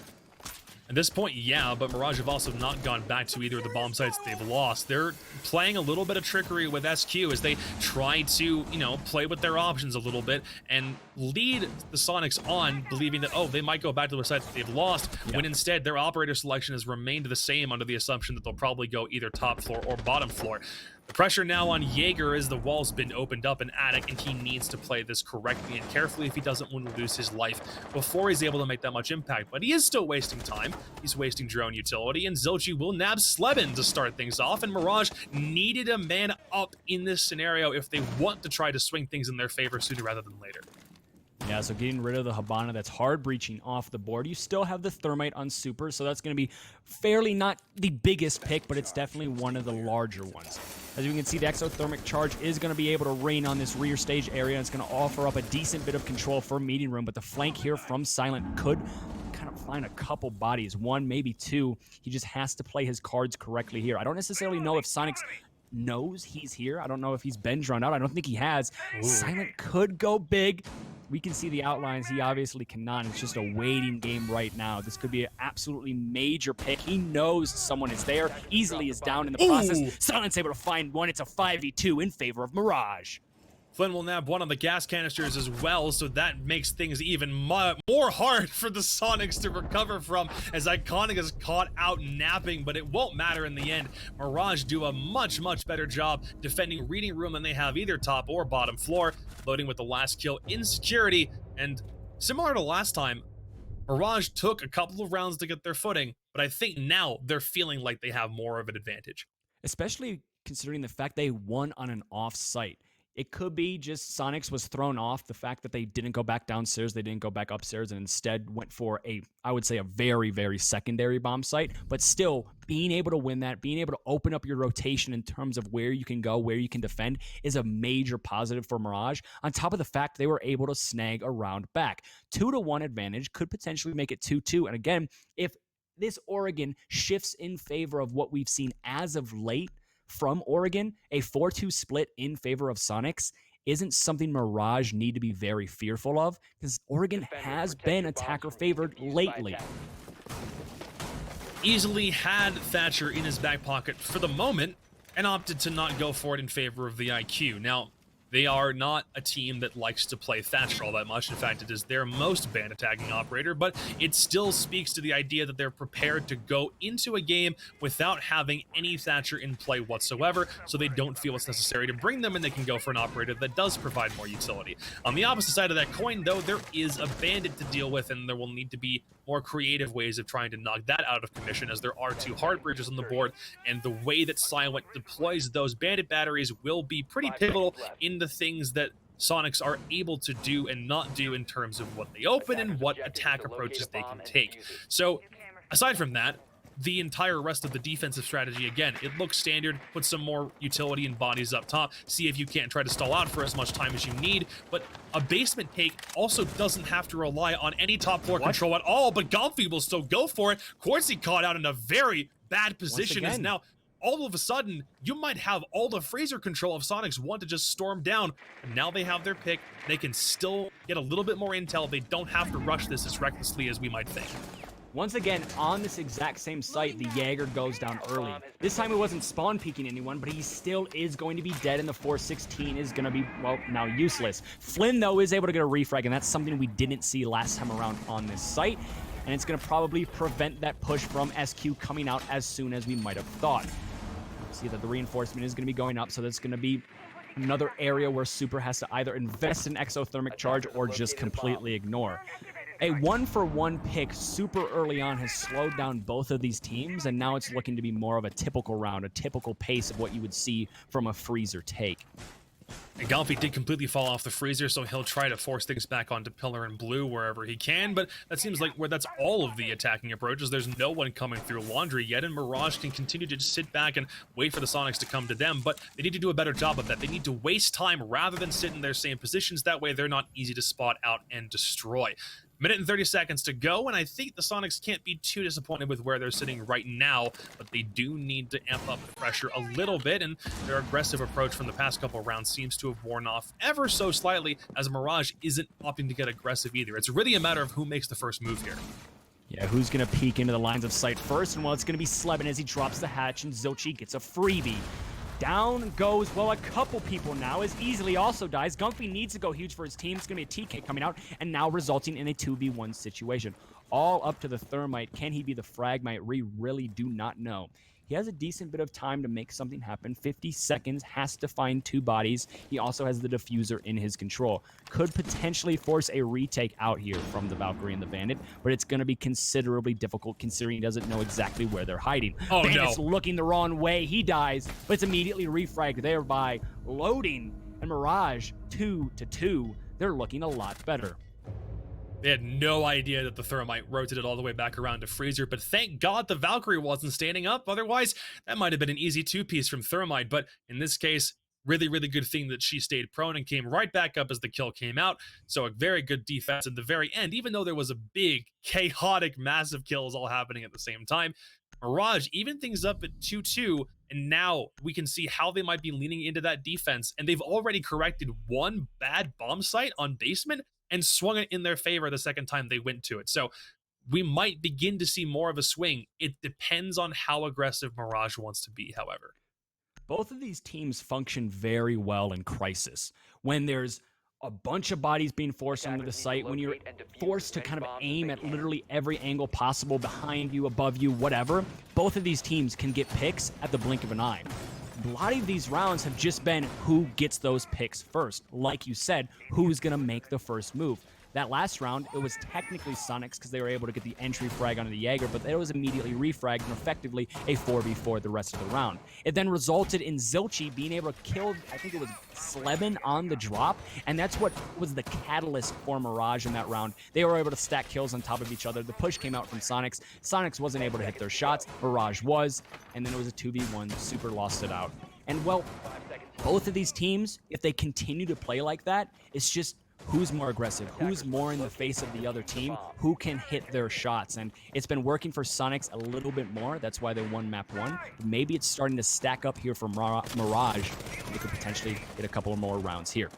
If Mirage are able to keep this kind of performance up, then a reminder for what these guys are fighting for, that's, 6 invitational qualification points. You want those global standings to be more in your favor if you want to have a shot at attending the big dance in February. But at the end of the day, so far Mirage have been able to prove that they're capable of sticking with teams in the United States division to at least some degree. It's not all perfect, but as we continue to move more into a region-based system and Canada continues to prove that it has what it takes, we will see games like this more often than not, and the fact that they were able to defeat Tempo Storm is a good indicator that they're here to play and they're here to stay. It's just a matter of whether they can lock things in. That's on the other side of the wall. I swear, if the thermite was right there. Close. Oh, that was man. very close. Yeah. The outlines can definitely tease us a little bit, because if the thermite was just standing right next to the wall, would have been an extremely questionable play there from Super, but he's going to smartly be outside on that balcony. This wall being open, the south wall here in dorms, being open this early on, offers up not only a lot of angles for the attack to push from, but puts the defenders in very uncomfortable positions, and a lot of pressure is starting to mount. And most of the time when pressure starts to mount very early on in the round, it's going to pop, and probably pop in favor of the attackers. So Mirage has to be careful here. They do not want to give anything to the attacking team. Zofia will still try to clear some stuff out of walk-in, find herself, but the Maestro will just walk through and get one kill before he's under... Wait, what? I don't know how you let the Maestro walk in there, but why do you sacrifice the Maestro in the first place and have the kill? It turns into a 4 versus 4 nonetheless, and there's still HP traded on both sides, so technically Mirage finds themselves in the favor because of Super, Gumpy, and Easily all having taken a couple of hit points apiece. Maestro isn't the op you want to lose just because of that 81 round magazine, but if he has his cameras up, then Mirage can probably count their lucky stars that they have somebody on cams, and now Soniqs have to find a way to regroup with only 40 seconds left, and their attack plan on Walk-in Closet now is no longer an effective play. One smoke canister is going to be dispatched. Flynn still has 2 that he can use to prevent the push coming out from Soniqs. Soniqs, though, like I said, opening that wall up so early on has resulted in Mirage kind of forcing out utility probably earlier than they wanted to. Flynn has to make those smoke canisters count, but because Soniqs is kind of slowing down a little bit here, that's going to be the death of them. Super goes in, Easily goes in, they both die. Iconic's able to find one, but he has to find a couple more if he wants this round to turn in their favor. They do not have control of the diffuser. They most likely have to just go for picks right now. Shots are going to be riddling out as Ash just zooms across the screen from the dock. They can't hit the shots. Flynn's able to find one to Gumpy, and just like that, Mirage, they find their very first lead of the day. Good for them to finally turn things back in their favor, and they do it off the back of 2 players dropping off site and rotating up white stairs at the same time to neutralize the Ash. And you're right, that end of the round came down to whether the Soniqs were able to get as many picks as possible because they didn't have diffuser control, and the way they went for the plant was also ill-advised because they didn't have enough intel on white stairs to stop the kill and the diffuser from being planted firmly in the middle of games room. So good job to good job to Mirage, and SQ will need to find a method of regrouping. If they can finish this on a 4-2 split, it's not the worst thing in the world for them. They know they're going back onto defense, but Mirage most assuredly want one more round in the books to try to lock this one out and try to force a map 3. So we're going back to Meeting Hall and Kitchen. Mirage has won this site before, but we could kind of say that maybe the reason they won it out was because it surprised the Soniqs. I don't necessarily think a surprise works a second time around, so maybe the Soniqs are prepared for attacking this site, especially if Mirage decides to go for the exact same setup. I don't necessarily think they are going to be, though, because we have that Echo in play now. I think this might be one of the first times Echo has been in play during this matchup on this map. So could see a slightly different hold from Mirage, which forces Soniqs into a slightly different push. And I think the way that you're defending meeting is also kind of the same idea. You're going to stick reinforcements in attic and plenty of utility in both the attic space and in dorms because there's so much destructible flooring that you need to worry about. This isn't Cafe where almost every single floor is destructible, but it still definitely does compete from a verticality perspective, because if you're able to gain control of that top floor, it's not just that, oh, they're a floor above us, it's that, oh, they're a floor above us and can shoot us directly through the floor. As you can see, this is a fairly big round for both of these teams. Soniqs wants to go into the half at a draw. Mirage wants to go into the half at 4-2. Both very favorable positions for both teams if they can make it work, if they can link these things together. You can see that already getting rid of one of those castle barricades with a breaching charge is going to be the objective of Iconic, and just trying to figure out exactly what the hold is from Mirage is probably what SQ has on their agenda right now, because again, this is a fairly off-site. You don't see it too often, and SQ probably are a bit surprised once again. Not as much as first time around, though. Not as much. I mean, no, you're right. I get the point. Attic Take will be where this is situated to start with, and I think the Soniqs recognized just the thing that I said earlier: get verticality, open up some holes, but you need to clear people out of Attic first, and there's plenty of utility that needs to be burned still, as there's still one ADS active. Quartz will swing by, but he won't get a kill, and he'll be taken down to 1, maybe 2 HP on his own right. Zilchi will need to come in and at least try to support him before he gets taken down. Quartz is not a dead man walking, but one more hit, you breathe on him, and he's done for, and the intel now from Soniqs is beginning to swarm as Zilchi swings back out, and Gomfi will clean him up handily, and Quartz is now trapped inside Attic. No, he's rotated all the way to bedroom. Silent will find Sleben, so it's not the end of the world, but Quartz all alone on 1 HP, and the reason he dies is because he can't survive long enough in the midst of that gunfight. That's not the thing you want to lose from Mirage. Quartz was shaking his hand with a Grim Reaper for this entire round. Swinging on Attic is beyond me, and if he even found one pick from that, I would have been absolutely stunned, but he didn't, and he then dies. Sleben does go down, though, so it's technically a trade, but still in favor of Soniqs in terms of man count. You have Flynn with the 3 smoke canisters, you also have the Echo drones, and a lot of you intel with those Valkyrie cams. So the Mirage side is in a fairly comfortable position right now, the only problem being they don't have as many guns as they would like. But that's a huge pick there from Silent. He's able to take down Gumpy, immediately retraded, though, that as easily is able to find one on the Silent. And now it's up to Flynn and the Echo trying to prevent Soniqs from pushing in. They have the utility to do so. They don't have the best guns, but let's see if they can make it happen. Utility will be the thing that needs to clear these guys off unless they're confident enough to go for picks, but you're leaving 2 players on support roles and a much more fragging heavy power, but the diffuser has been down. Flynn will knock the thermite out of commission, so it turns into a 2v2 and everyone's still at full strength. He wants to go for the shotgun kill, try to force somebody back, but he's taking HP trade and he loses the fight, but easily will still grab one, and Mirage cleans house right at the very end. Loading will be the savior for Mirage. They'll go up 4-2 on their defensive half. I didn't expect them to win that, but my God, they're full of surprises still. Oh, I don't know if you guys saw that at the end in the final kill cam. Is that wall glitched? Yeah, so they tried to open up the wall, but this is Siege, I guess. So we have indestructible walls and carpets, and sometimes we just don't know when they come out and when they appear, but it did that time around, and unfortunately it could have resulted in Soniqs losing that out because they did have to bottleneck their push quite a bit. We're never going to let the carpet thing go, are we? No, definitely not. Definitely not. That was one of the funniest rounds I've ever seen from Siege. Just that was incredible. The most indestructible carpet you could imagine, and well, it resulted in a round win that time, and it resulted in a round win here for Mirage. But the sides have switched. This is typically a defender-sided map, so Soniqs can't be too mad at themselves. I think that round history graphic kind of says it for itself. That's 4 wins in a row after we were beginning to praise the way that the Soniqs were playing on attack. Mirage comes right back and tries to prove us wrong a little bit, if nothing else. And the thing to remember now is that this is Soniqs' map pick, and they're on defense. If your map pick is going to the defense in the second half, if that's the way that you choose to play things, then the Soniqs can't really be too mad about being down 2 rounds. Yeah, it'll take a little bit longer to win the game, but at the end of the day, it isn't something that's completely debilitating. It's easy to bounce back from, and if they have their setups well in hand, and their record over the course of the NAL shows that they do, then they can definitely still make this work. You can see Iconic on the Valkyrie. Valkyrie has been banned out quite a bit lately, especially in competitive play, but she is going to be able to be used here, and that's a lot of intel that can be gathered from not only Iconic, but the rest of the team if they decide to hop on cams. Most of the time, the cams outside are either used for an aggressive push and maybe a run out, but typically it's just to try to figure out exactly where the attacking team is going to be pushing from, so you can then focus or readjust utility in that specific area. You can see Iconic downstairs here is trying to look for a pick, but wow, that was hell in a cell for a moment, and somehow he gets out of it. Oh, sorry, just trying to figure out where my notes were sitting. I said wall glitched oof in my notes, and past that point, I'm just...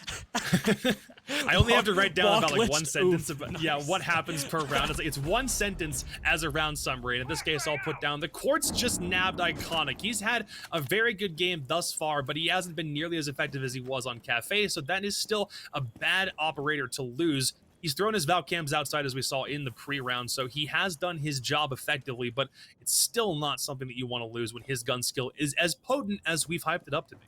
Yeah, and even with the MPX being an absolute pea shooter, if it's in the hands of Iconic, he could be given like a gun that shoots dirt and he'll still somehow find a kill. And, well, unfortunately, he can't anymore because he's going to be covered by dirt as he's in the grave. It's going to be a 4v3 situation right now. You have half the round to work with if you are Mirage, and they have a decent bit of map control as well. Soniqs are starting to get pressured from not only the windows, but oh my goodness, Super, what a shot. Put him in a montage, my man. Down goes the Cali as Goyo's trying to find another one. He's getting aggressive, but no, he's going to escape with his life just barely. And now it's 4-4 in terms of man count. Mirage at one point, we're in the driver's seat, but not anymore. I mean, if they're in a similar position, you breathe on Super, you can do it with a nade. He has been down, but again, you don't have points on at the highest level of competitive play, so he'll come back with more HP than he did when he was on the big window trade. So technically, Super can thank that guy who threw the grenade because it means he's got more HP in his back pocket to work with. The push now is more centered on white stairs, and now it's actually a couple different angles. Mirage are trying to figure out exactly where they want to push from, but everyone on their team is situated on the west side only very loosely. Everyone is trying to pick a different battle to take and see if they aren't able to split Sonic's attention between a couple different people, but Gomfy still won't let it happen. Silent gets taken down on white, and now a lot of this comes down to a big window take. Almost everyone from Mirage sits on this side of the map. They're going to go in, guns blazing, try to go for picks, and it will go the other way. Exactly what Mirage didn't need. Quartz can grab one more kill. At the end of the day, Soniqs will lock out very effectively. Mirage just split too thin, and SQ will put their their first round on defense up. I just gotta say, Gomfy is so good. SMG-11 recoil, pushing up white stairs. He's against an R4C Ash. You really don't expect him to win that gunfight, and he does. And that was also a huge pick. If Gomfy died there, Ash had full white control and then could just sprint into sight, potentially killing 2, maybe 3 more people. So really solid play there from Gomfy. I think that's probably going to go a little bit under the radar. But something that won't go under the radar is the fact that, well, SQ, they were able to find a round there. It's 4-3. They're 1 round away from tying it up. And if it gets to 4-4, Mirage needs to just kind of wake up and smell the coffee a little bit. You do not want to give Soniqs any momentum, any breath of air, because once they get it, they're going to run with it. The 6th pick from Super turns a Goyo into an Echo, and I don't think that... I mean... An Echo is always a good play whenever you're able to bring him out. When he was soft banned a couple of weeks ago for the course of North American League play, everyone was kind of happy about that. Yes. But now, I mean, that's just a big sigh of relief on every front when that happened. No, for sure. On basement, being able to play deployable shields, even if they're destructible or have a gas tank at the back of it or not, it still proves to be time wasting for the attacking side, and they've opted to go from time wasting into almost a backup strategy in the case that someone can't try to shoot someone going for a defuse, and they're able to use those yokai drones to disrupt the plant in the meantime. So it's almost like when you pick an operator like that, it speaks volumes about how you're going to try to play that operator in the meanwhile. And also a thing that I want to note on is the fact that in this qualifying tournament, we've actually seen a couple of gentleman agreements from teams where they agree that, hey, we don't want to use Echo. So I think if there's anything that speaks volumes to how powerful Echo is as an operator, it's that right there. The fact that 2 teams who are competing against each other for a major qualification spot can agree to say, hey, we don't want to use this guy because he's just unfair. Right, that did happen over the course of the NAL season. It was Soniqs actually at one point that said, hey, no, we're not going to use it. We don't want to worry about that. But it's still in play for this game. No such gentleman's agreement has been acquired.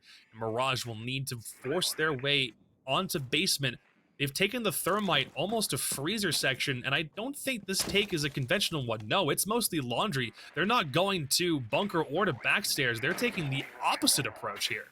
This reminds me of how old Oregon used to be played. You push down these laundry stairs, try to go for a default plant behind the laundry machine, and then hope the retake works out. It doesn't really work on this site anymore, considering how many more rooms there actually are downstairs. But we can see that Mirage, that's going to be their main focus right now. It's going to be up to the Ash. If the Ash of Silent can potentially get a pick here on this shotgun, holding this very, very tight angle, that would be absolutely huge for his team. But instead, he's going to be droning in and out, taking his time, and the shotgun has retreated back into sight.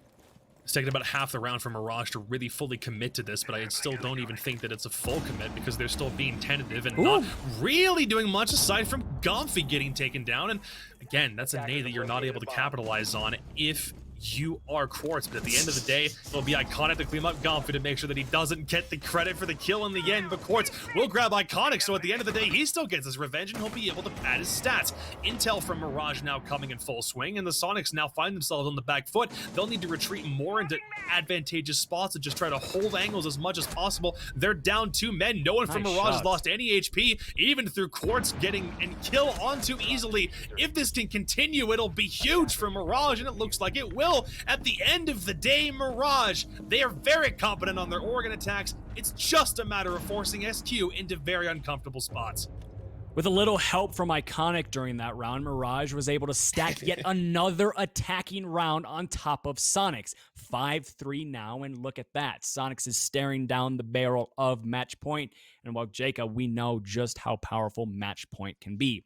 If this entire series decides to move on to Villa, it's really anybody's game at that point. And if I'm Soniqs, I don't want to be giving Mirage momentum just the same way if I'm Mirage, I don't want to be giving Soniqs momentum. This game of Siege is just as much as it is mentally as it is physically. If you have a good mindset going into a game, if you're pumped up, if you have momentum on your side, if you're stacking rounds on top of each other, you're going to play better. And right now, it seems like Mirage is winning that battle out, but just very slightly. They got to keep their foot on the gas. Here's a fun fact. Over the course of the past 20 rounds, the 2 maps that we've played thus far, we have never seen a team go to the same site back-to-back if they lost it the first time. So this is the first time we are seeing, over the course of the whole series, someone go back to a bomb site at any point during this. I honestly thought that we would be like, okay, well, if we didn't win on one site, then we can go back and try it again. We can fix one thing. But everyone has opted to keep it mixed up. Yeah. Because most of the time, when we see, especially at this level of play, when we see a site get lost, teams typically go back to that site again because they know that the reason they lost it was of a minor mistake that they can then address. Like you said, in 20 rounds, that has not happened yet. So maybe that says, hey, I don't want to go back down to that site because that was a really good attack from Mirage, or hey, I don't want to go back to that site because that was a really good attack from Soniqs, and we just don't have an answer for it.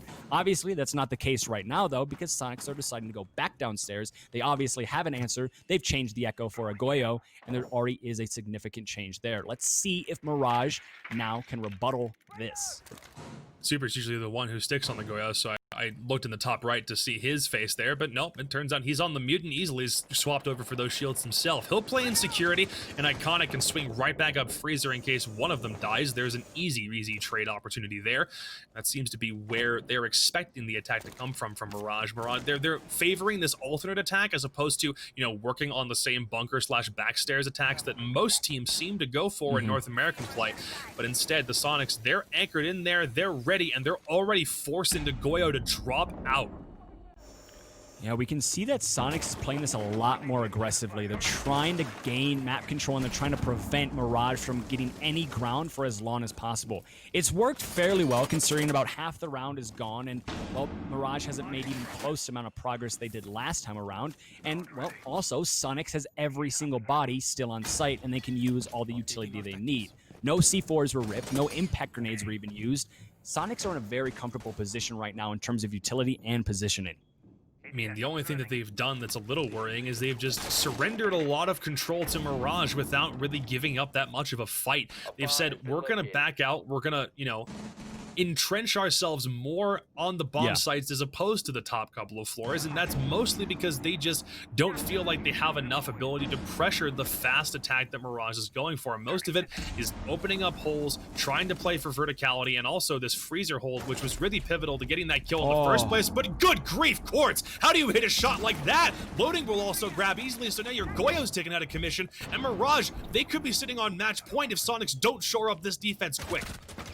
Yeah, we can see that was a very awkward occurrence. Slebin just going right into the face of Zochi. Another nice shot there from Quartz, but it's going to be a 3v2 as Super's able to find one. A 3v2 retake is on the horizon as Flynn is putting the plant down. This is going to be very difficult for Soniqs to retake, as this is one of the hardest sites to retake in the game of Siege, but that's going to help quite a bit as Slebin's able to find one on a Quartz. It's now a 2v2. In terms of man count, things are dead even.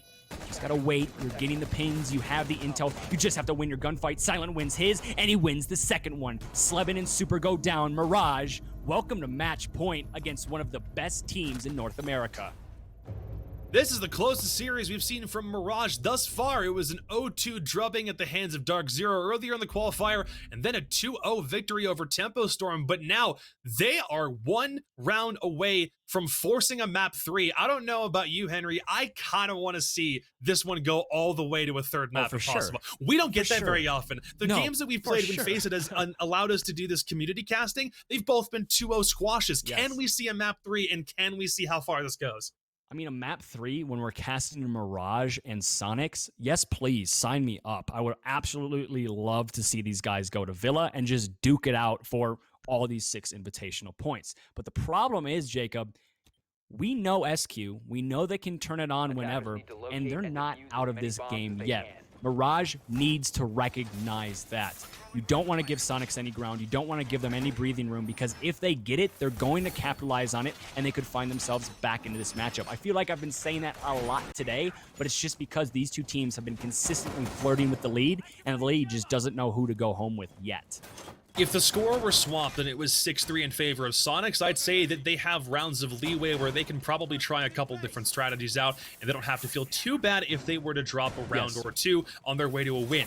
That's not the case, though. Mirage is the one with the lead, but they're still considerably the underdogs. They're a first-place Canadian team up against a squad that took Dark Zero all the way to match point and beyond for that final qualifier spot for NA. Soniqs are a tough team. They're a determined one, and they're not going to give things up easily. Mirage, they have a lead, but they can't be sitting too comfortably right now. They need to push hard and fast. Don't let the pressure up, and hope that in map 3, things can be a little bit different, but they cannot let their foot off the gas currently. The win now mentality from Cafe is transcending into this map as well. You have to win now. You can't give up any ground, and you have to put your foot on the gas pedal and just don't lift. Do not hit the brakes whatsoever, because Soniqs, we know how good they are. We know how explosive they are. They could just flip a switch whenever they please. We can see, though, that both teams, I feel like, are a little bit cautious in this round. They're taking things slower. Nobody's going for spawn peaks. No one's trying to go for runouts. No one's getting aggressive with cams. It's just simple Siege play, because how much this round means for both of these teams. There's not a lot of utility or man count that's been invested on the site or on the floor directly below the bomb site, and I think the Soniqs are beginning to realize that, as now they will begin to just kind of anchor themselves down close to the bomb rather than go for some super deep roam play. Mirage have also seen this, and they know that they don't need to commit too much manpower down to the bottom floor, especially if they're trying to defend or trying to go for a proper attack. In this case, Loading just catches Slebin out and dive, trying to go for a wall bang, and at the end, it's Loading who grabs the kill. That's not the way you want to start things off. Soniqs need to shore up quick. No, that really hurts. Yes, the utility is already, or most likely already, placed down from the Jaeger there, but that's just a really valuable gun that unfortunately you don't have in your arsenal anymore. Another very valuable gun is the one that Easley's using. 81 bullets with an Alda, just trying to let it rip outside that big window. Unfortunately, he can't find the head of Zochi, but he was able to bring him down to about 50 health. The Echo Drone is going to get a decent bit of intel there, and Quartz, though, is able to also get a kill. So an intel trade for a kill, I'm going to take that every day of the week if I'm Mirage, and they are looking very good right now. Super's able to find a trade, however, so it's going to be a 4v3 situation with 55 seconds left. Soniqs can just kind of sit pretty and wait for the kills to come to them if possible, but Mirage still have plenty of time. They don't have any more flashbangs or things that they can throw at ADSs if they haven't already been cleared out, so they will need to rely on pure gun skill if they can't rely on misdirection.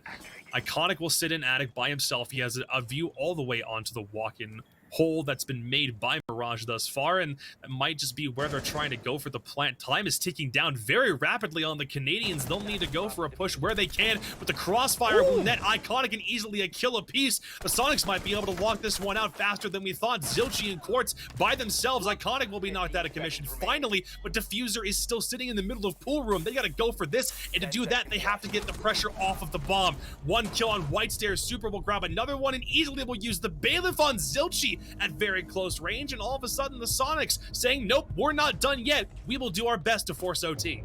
Staying alive is what they need to do right now, and Soniqs is doing it perfectly from that last round. It looked like Mirage was going to be able to start to run away with it. They had the man advantage. They were able to take down the Jaeger early on, and if I'm being honest, I was like, all right, Villa, here we come. They got things tighter, they brought things together, and SQ were able to win it out. 6-4, that means you have 2 more rounds that you need to win, and 2 more rounds that you have to just kind of stack everything you have on top of each other in order to force an overtime. That's for Soniqs, but for Mirage, however, that means they have 2 more rounds of hell that they have to fight through. But only 1 more round, 1 more just capitalization on a mistake, and they win this series. Soniqs are only working with 2 bomb sites if they can help it. They've obviously lost a couple of them, so they've not needed to go back to a tertiary site, but we did see 2 straight basement rounds, a dorms round. Now we're back on basement because the Soniqs are just trying to find some way to make this site work. They don't want to worry about going to either of the ones that connect kitchen to either meeting or dining. They'd rather just stick with the ones that they know in their playbook that they can play realistically well. And I don't know what exactly it's going to require. The last time they were here, that was a pretty decided victory from Mirage. They were able to storm right in, and they took that alternate approach. They didn't come from blue, they didn't go bunker, they didn't go back stairs. They came freezer, top floor through meeting, and laundry stairs. Mirage have had this on lockdown for the past 2 rounds, and the only reason it didn't work the first time the Soniqs went to basement was because of excellent gunplay on the side of Gomfy. In this case, the Soniqs will need to find some method of countering that if, that is, Mirage opt to go for the same thing, and it looks like they are. I gotta say, wow, okay. First pick already, goodbye to Quartz. That's your sledge off the board and a couple grenades. That's a huge pick there from Gomfy because not only was he able to find a kill, but he wasn't traded anything. He didn't even stub his toe on his way to get that kill. Nothing happened to him. He's sitting comfortably, and now Soniqs are also sitting in a much better position considering it's a 5v4 right off the rip. Valkyrie will fall back and try to take up a different position if possible, rather than get super aggressive on a roam game, but loading will just peek straight out, and Gomfy will continue to clean up as he and Sleb, the 2 Europeans on Soniqs, are definitely have a no-say-die attitude, but they will still need to find Flynn and Zilchi. There's almost nothing that these 2 are able to do. That's 2 minutes remaining, but that might just be prolonging the inevitable, as they will need all of the kills and map control in the world. They need to force the Soniqs out of these positions. No, never mind. Now it's all on Zilchi. I don't think he's got a shot here. Yeah, it's going to be a technically a 4v1, considering that Gomfy is down. Shots are going to be really out. He's trying to find a kill. I think the pickup is actually going to come out, and he's also dead. Flawless round there for Soniqs, and we said you don't want to give them any momentum. You don't want to let your foot off the gas, and I think maybe, just maybe, Jacob, Mirage might have did that. We will need the full 12 rounds to decide this one. We might very well need 14 or 15 if the Soniqs win this next one. Yeah, that momentum swing, I'm telling you that's more of a killer than Mirage probably realized.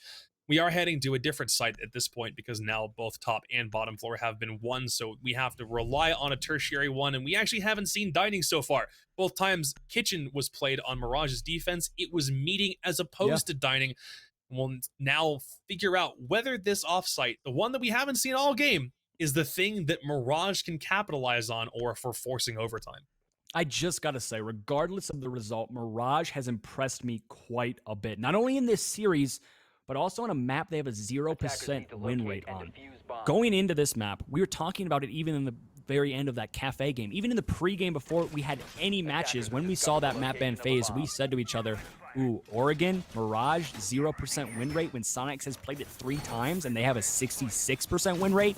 It doesn't bode well for Mirage, but they're doing good. They're still on match point, and this game could be over right here. I gotta give them credit where credit's due. They have impressed me quite a bit today. You can give them credit, but the fact of the matter is they remain the underdogs, and I think if only on a couple of plays, especially from Quartz. The fact that that man has been the first person killed on a multitude of rounds through this game, attack or defense, has put Mirage at a very, very significant disadvantage. Losing a sledge early on a map, or sorry, on a site like Basement, where you still can play those vertical angles and use those projectiles for, if nothing else, additional ADS clear, then that speaks a lot to the way that they were intending to play. They had almost no attack strategy once Quartz was taken down, and to be fair, that man's got 10 kills to his name, but he needs to shore up the way that he plays, because if he doesn't, then Mirage could be on the back foot before it's all said and done, before anyone really understands what's going on. Yeah, and that's an argument I've heard a lot in the game of Sieges. Yes, you have 10 kills, but is your kill efficiency really that good? Are you getting one-on-one gunfights? Are you getting one-for-one gunfights where you get immediately traded out? If you have someone that has 10 kills and they've only died twice, you're going to obviously like that stat line a lot more than someone who has 10 kills but's been traded out 8 times. So he's been doing good in the kill department, but when it comes to opening deaths and opening picks, he's definitely been struggling a little bit and putting Mirage at the back foot. You can see here, though, he is still alive, and that's progress. A minute into the round is a 5v5, and they can definitely just orchestrate something here. Get things together. Take your time. This is a very important round, Mirage. Don't make a mistake. Soniqs are really trying to lock this one down, because we haven't even talked about the Clash pick as of yet, and Loading will try to go for a pick, but nope, now he understands where the Clash is playing. That will be a much taller task, because she is caught in a bit of a 90 crossfire on Shower Corridor. Flynn, as the Thermite, will grab Sleben, and that's a couple of alibi prismas have been put down, but that's all that you're going to have to rely on, and hope that Mirage is not aware, or is now aware, that that was the alibi and to not shoot the other prismas, because the intel for Soniqs is going to heavily impact the way that they can close this round out.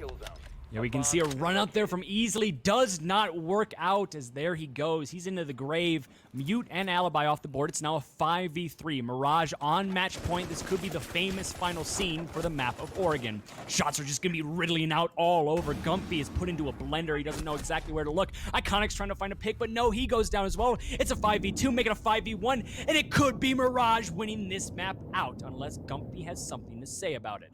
He does have an Echo Drone. He's unfortunately not going to be able to use that to prevent the plant. He has a decent enough gun, but I don't know. Considering he's dead and he doesn't have a head, he's not going to win that one out. And just like that, Jacob, Mirage versus Soniqs on to map 3. We are going to see these guys on Villa. The very final round, Mirage turns Oregon into Crossfire Central and wins out on the Soniqs map pick, just like SQ did on Cafe previously. We're heading to map 3. We're heading to a map that both of these teams know very, very well and have impressive win rates on.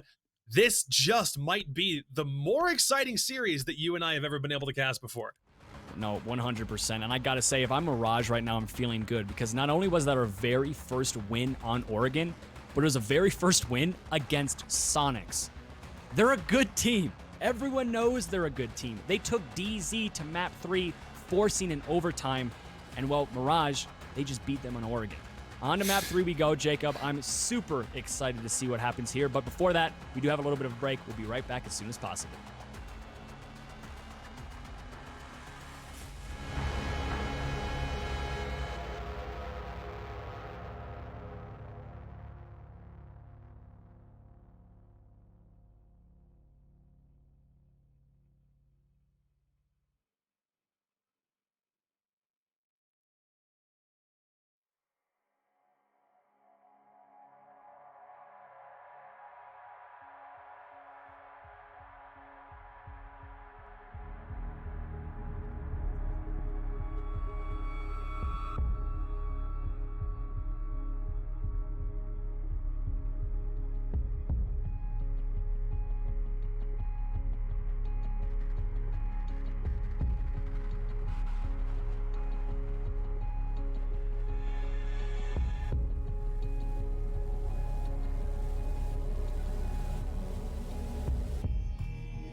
Welcome back to the 6th August Major North American Qualifier. We are 1-1 all tied up between the Soniqs and Mirage, and we will need to go to Villa as our final map before we see which one of these two teams is getting second place in the qualifier with a much bigger distribution of 6 invitational points. I'm Caliber Jacob, he is Red Q. We got one more of these to go.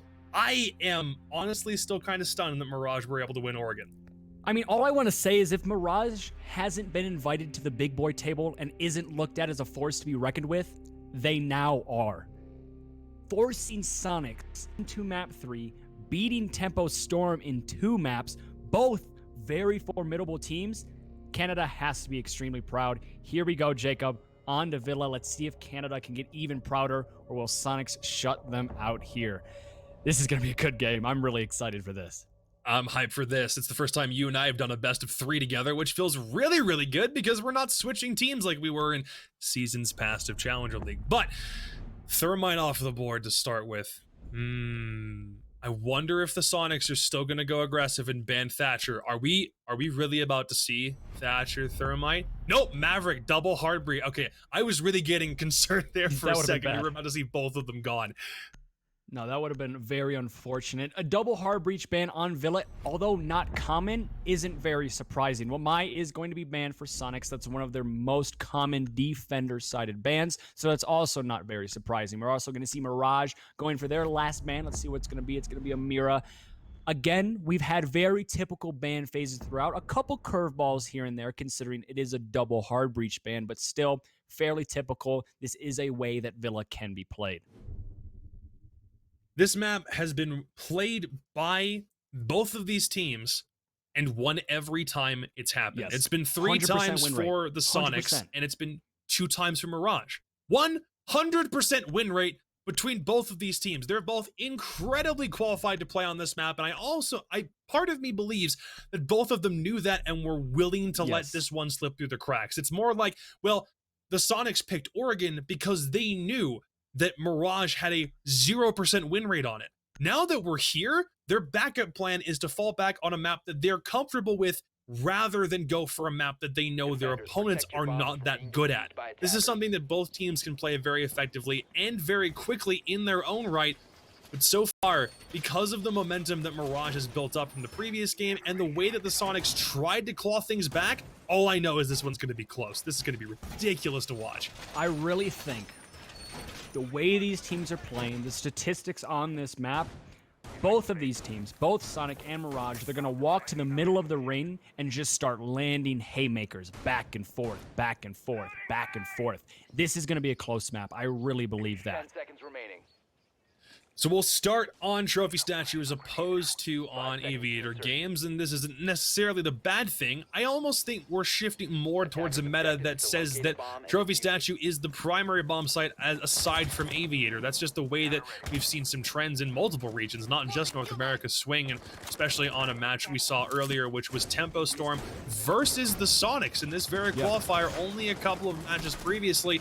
This one went almost the full distance into OT, and it was a ridiculously close contest. I think Soniqs, the fact that they have that 100% win rate, still, in my head, puts them more in the driver's seat just because they've played it more and they've won it more often, but that's not enough reason to discount the Canadians just yet. Oh, Silent, no! Your toes are peeking out. You got to be careful. He's wearing open-toed shoes. You know you don't want to do that in the middle of war, and he goes down. Iconic, able to clear out 90 very early on, and that's just a little bit unfortunate there for Silent as his foot was peeking out ever so slightly, but every advantage, every pixel matters in this game, and Iconic makes it count. Say goodbye to your Doc very early on in the round. And now because of that, we're going to be seeing a retreat of quite a bit of ground here from Mirage. It's forcing a massive defensive positioning or repositioning from Mirage, as now they'll try to work their way closer back to Astro Stairs, and they will allow the Soniqs to assume control more of the front side of the map and possibly even towards red. But that depends on just how much ground Mirage is willing to give up. So far, if a push happens from the Soniqs more towards the bedroom side and the bathroom side, then it might be a little more difficult because Mirage is more firmly entrenched on that side. So the Soniqs can rotate if need be, but Soniqs need to apply pressure from as many angles as possible. And it's not like everyone's playing individually. They're all playing off the backs of one another right now. As we can see, Gumpy is trying to sneak his way in, potentially find another entry. I don't really know if that works, considering one entry is one entry, and then the next is just follow-up kills. Right. Trying to kill this guy in astronomy is the main objective of a couple players here, and Gumpy's able to do so. Actually, no, my apologies. Gumpy somehow makes his way into statuary and forces everybody out of sight. The European duo goes absolutely huge in this round, and it's all up to Quartz. He was the entry pick, and most of the time the opening death last time around. He's last alive, but it does not matter. Iconic makes sure that crouch key works. Flawless round for Soniqs. We say the same thing every time someone goes for a teabag. Just make sure it's operational, man. No, you don't want that going out sure. on you in the middle of a round. No, it makes sense. It makes sense, man. Come on, you need that. You need that. No, you definitely do. Very hard, very fast push. There was still, I think, more than a minute left in the round before the Soniqs were able to close that out. And by the time they didn't even have to win the thing. They just had to force things into a 5 versus 3. And then by that point, it was already all she wrote. Mirage not going to go for the same bomb site this time. They want to try their fortunes out as much as they can. Remember, the trend for these previous 2 maps has been Soniqs winning 2 rounds, and then Mirage coming back with a round of their own. Where it goes from there is a different story, but Mirage, they have a slow start, not just in best of 3s in general, just on the maps that they play, especially when the team that they're fighting is one of the most ridiculous teams I think we've ever seen in the North American League. No, and it makes sense. It takes a little bit to get kind of the engines running, get everything oiled up and ready to go, and sometimes that process takes a bit longer when you're playing against a very formidable opponent. Something I do want to note, however, is the fact that this is still a defender-sided map. The meta has flipped a little bit here and there, but so far, Villa is a 57% win rate defender map, and although that's still very high for defenders, it's not as high as it used to be. At one point, this map, I think, was a 64% win rate, but it's slowly shifted back in favor of attackers. But again, if it's a 4-2 split that you see from Mirage and you're a Mirage fan, not too worried about it. Wow, that's aggressive. Welcome to the jungle, Sleben. Silent goes absolutely huge, takes down the Zofia, and that's how you surprise a team like this. Fighting fire with fire, and wow, these teams are turning up the flames quite a bit.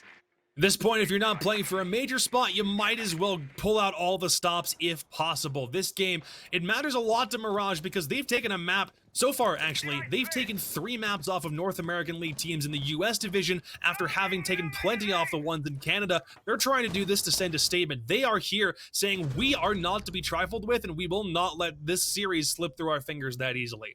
Iconic, however, still has something to say about it. He didn't do too much on Oregon last game, but in Cafe, he was mental, so he'll be the one to grab the opening pick for his team yet again. Now we sit in a stalemate. Still 2 minutes left, still plenty of time for Soniqs to adjust their attack strategy if they feel like it, but is Bandit gonna run out again? No, I think he's just situated in toilet. I was like, he's looking at that window really menacingly. Yeah, he was really thinking about it there for sure. I bet you in team comms, he's like, guys, can I do it again? They're like, no, stop. Focus up. Yeah, we need you. Please, Flynn, let me do it. Yeah, right? And unfortunately, Flynn didn't give him the go-ahead. He's going to be just sitting down there. After 2 picks, both Quartz and Sleben going down early, we can see that the pace has slowed down quite considerably for both of these teams. Obviously, considering Soniqs are on the attacking half of things, when the pace slows down, that means they are at a disadvantage because the time is always a 6th man for the defending team. But 1 pick once again for the European of Gumpy. He's able to take down Silent. That's going to be the Jaeger and the Bandit. The 2 Germans are off the board. The Soniqs have every idea where they want to attack, and Mirage doesn't know where these picks are coming from. The reason they had the man count was because of a spawn peak at the very, very beginning, but Iconic and the rest of the Soniqs are putting the pressure where it needs to go. Gumpy and Iconic are a double duo of death at the moment, and that's just going to continue to be the factor. Soniqs will clean up round 2 in very surprising fashion, even with a member of their team being taken down with 10 seconds into the round. And that's a great point. The fact that Soniqs lost a body super early on, but they still played fast, they still played aggressive, Ricky Bobby shake and bake style, and it's working, they are confident right now. They're in their face. They are comfortable on Villa. They know that Mirage is the underdog here, and Soniqs wants to put them in the ground. But like you said, Jacob, the pattern we've seen so far from both of the maps in this series has been Soniqs gets 2-1, two rounds, and then Mirage responds with 1. Can that pattern hold true here? Can Mirage get some momentum back? Or will this Villa start to kind of fall apart on top of Mirage's head? Well, a big way that Mirage were able to win Oregon was them. Sorry, them. I need to pick what word I want to say. Was them opting to go for a myriad of bomb sites rather than going back to one that they had lost previously. Now, that trend did get broken a bit because the Soniqs on their defensive half on Oregon were really only playing the same couple of bomb sites over and over again, but Mirage, they are sticking with the idea of never going back to the same bomb site if they've lost it previously. Yeah. They're going to keep on taking the Soniqs to different sites over and over again, keep them guessing if possible, even though this one, or this particular bomb site, dining and kitchen, not necessarily the one you consider your primary site. Mirage can just continue to use this element of unknown, of surprise, of keeping the Soniqs on their toes, and prove that that is the way they can win through pure site misdirection. You know what's also very interesting is the fact that Dining and Kitchen this season has been played more than Trophy and Statue. Kitchen Has and it Dining really? has been, yeah, it's been played 26 times, and Trophy and Statue has only been played 20, and Kitchen and Dining also has a higher win rate. So you could argue this is the best secondary site on Villa, which is astonishing to think about. It just doesn't make sense to me. Well, I was a little bit worried if that was the Pulse being played by Iconic or not, because I'm still having some flashbacks about what that looked like on Cafe, but it's not quite to be. I think the Mozzie of Silent wants a run out, and he'll go for it, and he will finally get it. It took a second, but he did. Silent across the map. Well, sorry, no, that is Gomfy across the map. Silent with his kill second. I was really concerned he was about to win that. Gosh. Now there's Zofia off the board means that bait cleared Slevin out. It cost you your alibi, but at the end of the day, you'll take your picks where you can get them. That's a good trade as well. Zofia for an alibi. Alibi's utility is probably down. It's not that useful. She has a really good gun, and most of the time, the only use for her is just making a play, trying to get a kill. Slevin, however, has stuns, has impacts, can get rid of shields, can push people out of corners, can force people in uncomfortable positions, and with that M762, he's probably going to win his gunfight. So a very solid trade there for Mirage, and right now, Jacob, I think it's safe to say that the game plan here for Mirage is be first, be fast, and get in the face of Soniqs. I mean, if that can prove effective on this round, then maybe they're onto something, but in the last round, even going for a run out wasn't enough to stop the Soniqs from still moving in, constricting, and just killing everything in sight. I think Mirage, they have a hard and fast style, but if they want to do it on defense, then they'll need to do a much better job of assuming where the Soniqs are before the Soniqs do that themselves, and a little bit of a wall bang as Aban is still not taken down, but the HP for Easily is literally at 1. So he'll need to back away and won't be able to use those X-Kairos pellets in a meaningful way, at least for the moment. The rest of this attack, it's almost like Gomfy is waiting for somebody on a basement cross, and everyone from the Soniqs will still need a method of rotation. They're not confident in what they want to go for, and if they want to go for a fast attack strategy, they've only got 30 seconds with which to do so. This aggressive style of play from Mirage has started setting the tempo of this game. We can see that Soniqs is slowing down their push because they're scared of getting pushed. Silent's able to find one that's also going to be a down on Easily, so it's an effectively a 4 versus 2. That's going to be a big pick there from Xochi as well, as Iconic goes down, make it a 4v1 all up to Super. He has the G8, but he doesn't have any intel, and he's also running out of time. Trying to land a couple of shots, he's not going to be able to. Just run in, try to do something, and unfortunately you can't when you have a C4 cooking right underneath your feet. And Mirage, the pattern holds true. They answer after 2 rounds from Soniqs.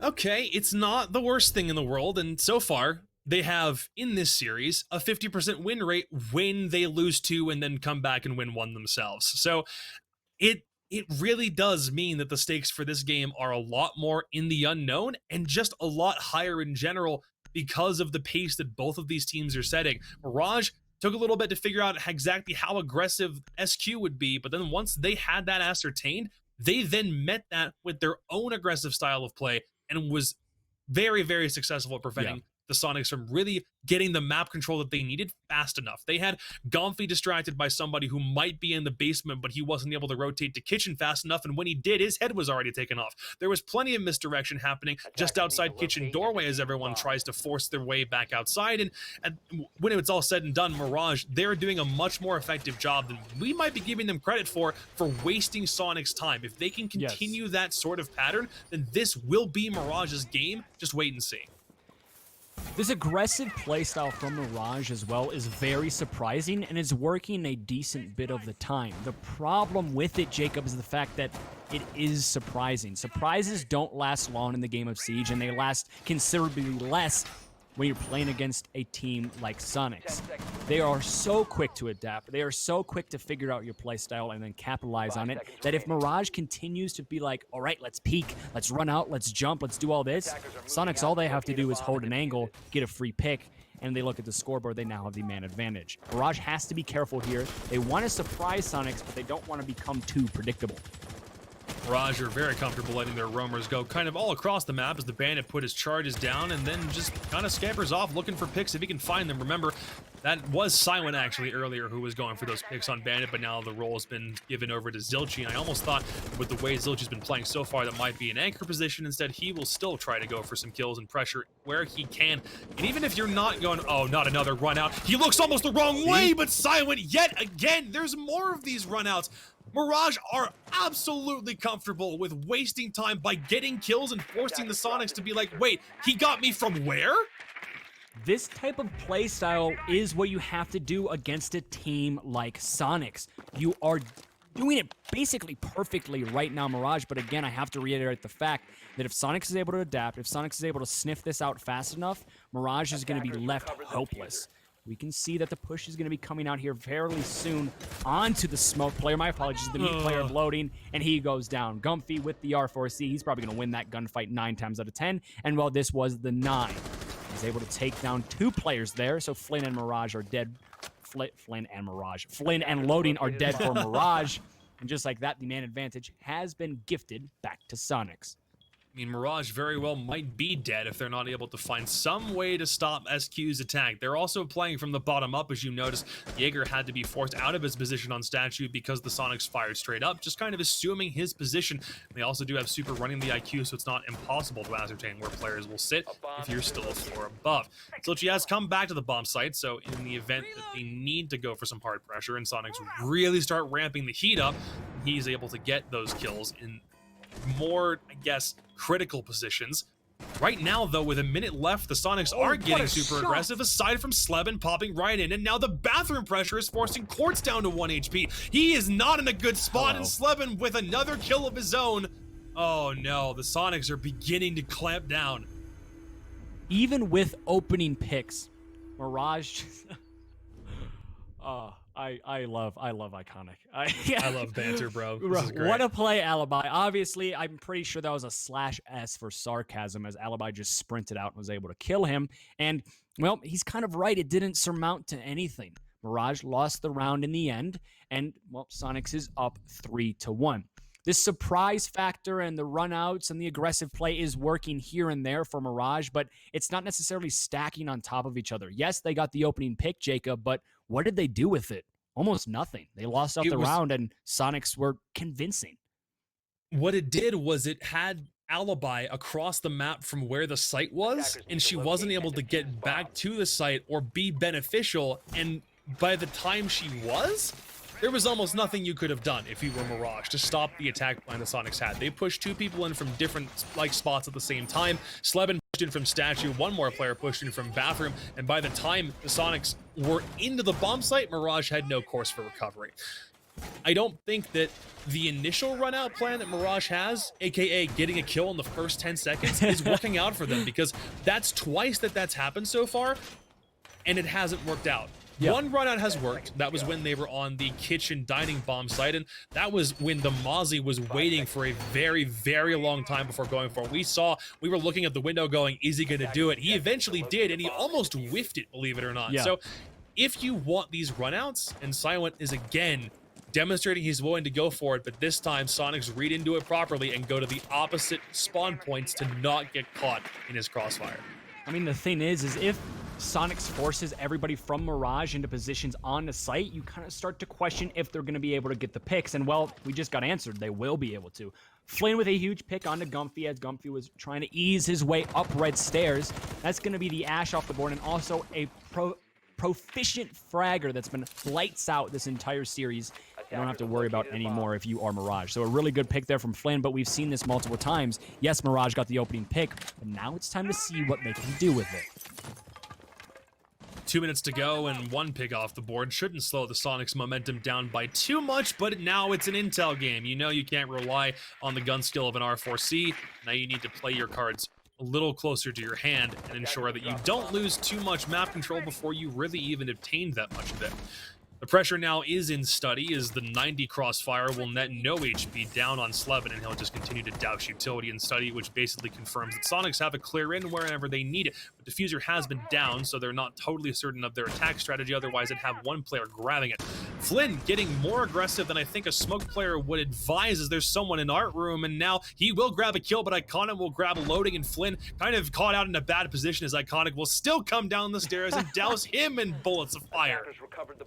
Flynn right there was the cattle and Iconic was the wolves, just hunting him down, making sure he got that refrag, and it worked out. It's a 3v3 now. You have about 1 minute and 15 seconds left, and you have to go on the site. Every single player from Mirage has been invested back onto the site, and they're just going to be sitting and waiting for the push to come out from Soniqs, and Soniqs has a lot of time to do it, and now they also have the man advantage. The C4 is going to be ripped. It doesn't meet anybody, and that's a decent bit of utility that unfortunately you cannot use anymore. If you look at the Mirage lineup right now, the only thing going for them is the fact that they have very powerful guns, and well, now they only have one powerful gun in the 416. Easily was able to find a kill on the Silent. It's a 3v1 now, 45 seconds left. The plant has not come down, so this is definitely winnable for Quartz, but it's not necessarily probable.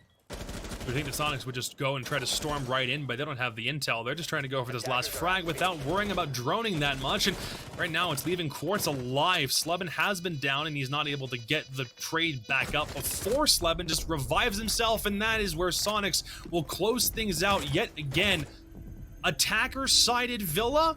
That might just be where the meta's going. 4-1 for Soniqs up against Mirage, and there's only one more round that Mirage can bring a defensive round back. Yes, Jacob, it might be where the meta is going, but also I think Soniqs are just dominant right now. I don't necessarily know if, yes, it might be an attacker side to Villa, but once these sides switch, is that going to hold true? Is Mirage going to be able to take rounds away on the attacking side of things? With the way Soniqs is playing right now, I'm going to lean to the answer no. So much of this is foresight. Yes. A lot of what I'm seeing... That's just casting in general. I mean, okay, a lot of that is we are reading off the same script, you and I, so we can kind of, exactly. we can fake it when results come up. No. Yeah, exactly. What I'm seeing is the Soniqs having so much information on where Mirage sits. It's forethought, it's foresight, it's knowing the proper positions for Mirage that they don't even need to put that much effort into worrying about the bomb plant or taking control of the site proper. They can rush in, go for frags, and they don't feel like they're necessarily losing anything. On the opposite side of that coin, Mirage are not doing a good enough job on their foresight game because they're getting caught out in very awkward positions. They're not understanding when they need to rotate back, and they're using this run out strategy almost like a buffer. They're saying, hey, if we go for a run out, we can probably scare them, but the Soniqs don't care. If they lose one person in the first 10 seconds, it does not matter to them in the slightest. And right now, if Mirage's only game plan is we can go for one run out kill really quick, then it's not going to be very effective for them. One more time, can he go for one? He can't even get one of them off the board now. Oh no, the last time it works and it doesn't even net a frag. Silent, you gotta hit those shots. It's actually also surprising the fact that Soniqs wasn't able to kill him.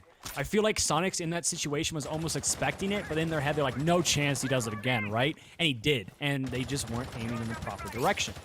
Gumpy and Slevin, however, are both brought down to very low health, and when it comes to a gunfight and a one-on-one, and potentially Gumpy could find himself in that position, he will probably die first unless he gets the headshot. So, good on you, Silent. You were able to get a couple hit points down, but unfortunately not able to net a kill. So progress is progress, but probably not as much as you would want from your Mazda player. The other thing to note is that Flynn has opted to be more aggressive in this match than I think he has been on either of the other maps previously, which is a hindrance because of the role that he plays. He's, more predominantly a smoke mute player if, where he can, because shotgun SMG-11 just works out beautifully, but I need him to play a little bit more cautiously, and I think everyone else needs him to play more cautiously if they want any expectation of a last-second denial. If that's what it comes down to, and Soniqs can't play for frags, which, by the way, no frag has been earned yet because Slevin was just able to pick himself back up. It's going to come down to last-second denial, and those smoke canisters aren't no longer in play, and you need to play more passively. So finally loading is able to find one, but it's immediately refragged there from Sleben, and Iconics also able to find another. The man advantage that was once in favor of Mirage has been quickly gifted to Soniqs, and by a big margin. It's a 2v4, make it a 2v3. That was a huge shot there from Quartz, but loading and Quartz have to piece something together if they don't want Soniqs one round away from match point. It's a 2v2 now, make it actually a 1v2 effectively, considering one of them is down. And you know who's also down? The entire team of Mirage. 5-1 now in favor of Soniqs, and well, if I'm Mirage, I want to look in the mirror and see the damage that is right behind me as I go into this next half, if I plan on fixing my mistakes. Soniqs are swarming and constricting. Every time Mirage has a man advantage, it's gone within at least 30 seconds. Almost every time. Even in a case of a run out, there's usually a trade. Honestly, it could very well be less. SQ have done such a phenomenal job of not only isolating roams and figuring out various attack strategies that they want to go for. They have like a couple different routes in mind, and then they say, oh, hey, we understand their positioning, we're going to go this way. And then a couple seconds later, it's 2 kills and then 2 more, and that's the entirety of the round.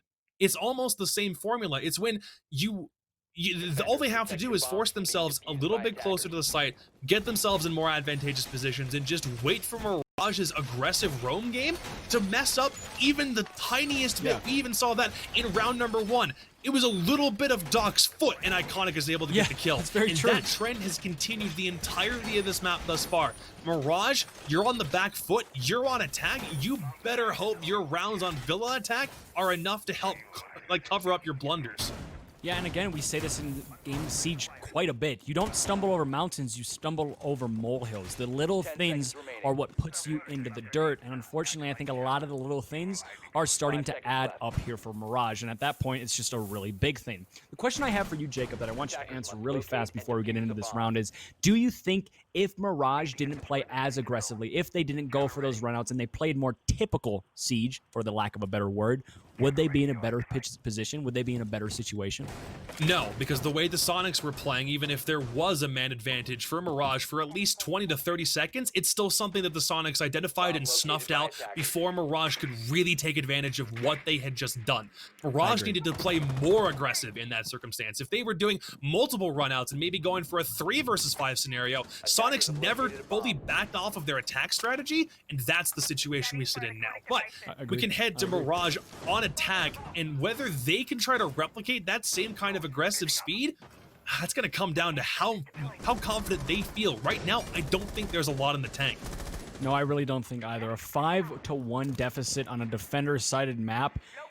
I don't think really anybody in the comms of Mirage is having a super positive outlook on this game. Yes, you want to be focused. Yes, you want to keep your head in the game, but sometimes just the doing that Soniqs and the kind of the just beating that Soniqs is handing out to Mirage is going to just mess up the mentality of literally every single player on that lineup. We can also see an aggressive peek here, and that's going to surmount to a kill as Iconic's able to find one on the loading. And well, Iconic said, hey, if you can do it, I can do it better. And he's able to find a huge pick on the sledge. Everyone on the Soniqs has a positive KD ratio with the exception of Super, who hasn't found the scoreboard yet. But at the end of the day, you don't have to have everybody frag when you've got 4 people on your team doing it, but Quartz will net Gonfi out of the equation for right now. There's a couple rounds that Gonfi's gone without finding a frag, but Sleben will still find Quartz on the back end, and he's been nullified. Can he stop the entire stairs push? No. Zilchi will finally net the kill that he needs, but it turns into a 2 versus 3, and there's still a minute left, and Flynn and Zilchi, they might just be the 2 best operators to leave alive in that scenario. And oh, Doc caught out and looks the wrong way at the wrong moment. 2 versus 2, this is still possible. That's just Siege timing for you. Iconic was holding that angle for so very long. He was like, okay, I think it's finally time where I can rotate back into sight, and then he gets peeked. That's just how it works all the time in the game of Siege, and it's just unfortunate that it netted a kill or a death there for Iconic.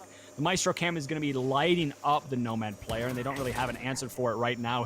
Easy's just toying with them, and it's just kind of like a baby on a baby monitor. You're just kind of looking at them and laughing. And that's just unfortunate because Easley is also looking at them and killing them. Down goes Flynn, all up to the Nomad, who's just getting smoked by this Maestro Cam. Nothing seems to be going well here for Mirage except that. A huge kill. And also a nice shot, but Super, with the first kill of the game, goes huge for his team. And welcome to match point, Soniqs. Let's put it all in the bag here. They're looking to close this one out very, very quickly. And I think the downplay for that one was a 2 versus 2 situation, and you still left the Maestro up. You weren't able to get frag grenades in to clear that camera down, and they had all the intel that they required to just sit fast and hold pretty. They knew nobody was coming on an approach from either the 90 corridor or trying to push games from the opposite side of the map. No, they knew both players were in study, and all they did was sat there and wait for the kills to come to them. Yeah. Super did finally find his first kill of the round, and that ended up being the difference maker. But ladies and gentlemen, we now sit on match map series point for the Susquehanna Soniqs to claim that second place finish in the North American Qualifier and go for a much higher standing than Mirage in overall 6 invitational global standings points. Something I also want to quickly point out is the fact that the dock of Iconic was able to pick onto the sledge is what allowed that Maestro cam to stay up. You don't have those grenades, they weren't running an Ash, and they also lost the Zofia early. Every piece of utility that could get rid of a Maestro cam was put into the grave, put into the coffin, put into the casket super early on, and that's exactly why those Maestro cams, well, like a baby monitor, were just toying with Mirage. Other than it being match point, which is obviously a cause for concern, I don't think Mirage has shown enough of a willingness to conform to the things that Soniqs are doing. Now, we've only ever had to worry about one defensive round from the Soniqs, so it might be a little early to still figure out what their defensive strategy is, or if they're playing hard and fast, if they're playing more, laid back and not being super aggressive. And the thing with that to keep in mind is that, is Iconic? No, please. Surely not. He's not going to do it back to them. He looks the wrong way, and he won't get anything in the end. Oh, that would have been poetic justice. That would have been great. The whole game ends because of one run out. Oh, for the love of God, man. You know the mentality that Iconic had in that situation. He was like, you know what? These guys were doing it to me. I'm just going to do it. I want to make something happen, right? And yeah, you got to love to see that. And I think he might potentially go for another one here with the help of those Valkyrie cams. Shots are going to be riddling out. Easily is able to find one that's going to be on to silent. And well, you don't like losing bodies early. You also don't like losing bodies early on when it's a 1-6 match point. A nice shot, though, there from Xochi, able to shut down Iconic. And now it's back to 4v4. Another run out. And welcome to the party. SQ, they said, hey, here's a taste of your own medicine. And they are just running out, getting aggressive, making something happen. And loaded. What a shot! Onto easily. Now it's back to a 3v3. Back and forth. Trading haymakers is Soniqs with Mirage. That's 4 kills in the first minute of the round, and I think it's forcing both Mirage and SQ to reconsider the way that they're playing the rest of this round out. More runouts are coming out. I think they really want to go for the poetic ending on this one and douse Mirage in their own fire, and that's exactly what they're going for. Pouring gasoline on them. Flynn's already been taken out of the equation. Oh man, that was almost really bad on the attack, but Quartz will still find Gomfy in the end. There's not enough of an HP trade to make him worry about taking that fight. And now, I think there's a shield repositioning this late in the game. Super, what are you going for? I mean, it's not even that late, considering, well, no way he wins this. Okay, yeah, no. Super's gonna be downed. And, well, Slebin cleans it up. Both of them trying to get the confirmed kill onto Super. Unfortunately, forget that Slebin is still up. The European fragger who just does not miss shots. He shuts it all out, and Soniqs decisively 7-1. I think the quickest game of this series, the quickest game we've seen in this entire tournament, and Soniqs go home happy. We were curious if we were going to get to a map 3, but the Susquehanna Soniqs prove that they are the dominant force in North America, and they shut down the upstarts in Mirage by a 2-1 scoreline, 7-1 on Villa. It wasn't the way that I thought things were going to shake out in the end, but congratulations to the Soniqs nonetheless. They will net themselves a much bigger portion of those global standings points for the 6 invitational, while Mirage will still earn some. It's just not nearly as much, and they're also just denying themselves the ability to say, hey, we placed second in a major qualifier. And at this point, being a Canadian team in a massively United States dominated division, they really will take whatever they can get. No, for sure, and I think they surprised a lot of people. Mirage played well. For sure. They were here. They were playing good. They got rounds off of Soniqs. They got a map off of Soniqs. They beat Tempo Storm. There's not much more you can ask from them, especially when the expectations, and I mean this in the most polite way possible, were very low from the get-go. And it was a great experience, obviously. Soniqs versus Mirage. This is the first time I think, Jacob, me and you have both casted a Pro League team together, and this was just an absolute treat. And map 3, we couldn't ask for much more. Villa was dominated by Soniqs, but the rest of the series was fairly close, and it was just a treat to watch. I think all around this really kind of exceeded our expectations. We didn't really know if we were going to have an opportunity to do this. So on behalf of everyone who's working on this broadcast, thank you very much to Face It for allowing us to do some community casts for these lower bracket matchups. And that definitely goes for both Benny and Cookies, who did the game between Mirage and Tempo Storm a couple of days ago. Sorry it took so long for us to finally get to this point, but we're very, very happy and excited for what the future brings. That's going to do it for us. Thank you for watching. Wait, the before we go, Oh? I just want to say thank you to Ty for observing, and also thank you for Crater for producing this absolutely amazing broadcast.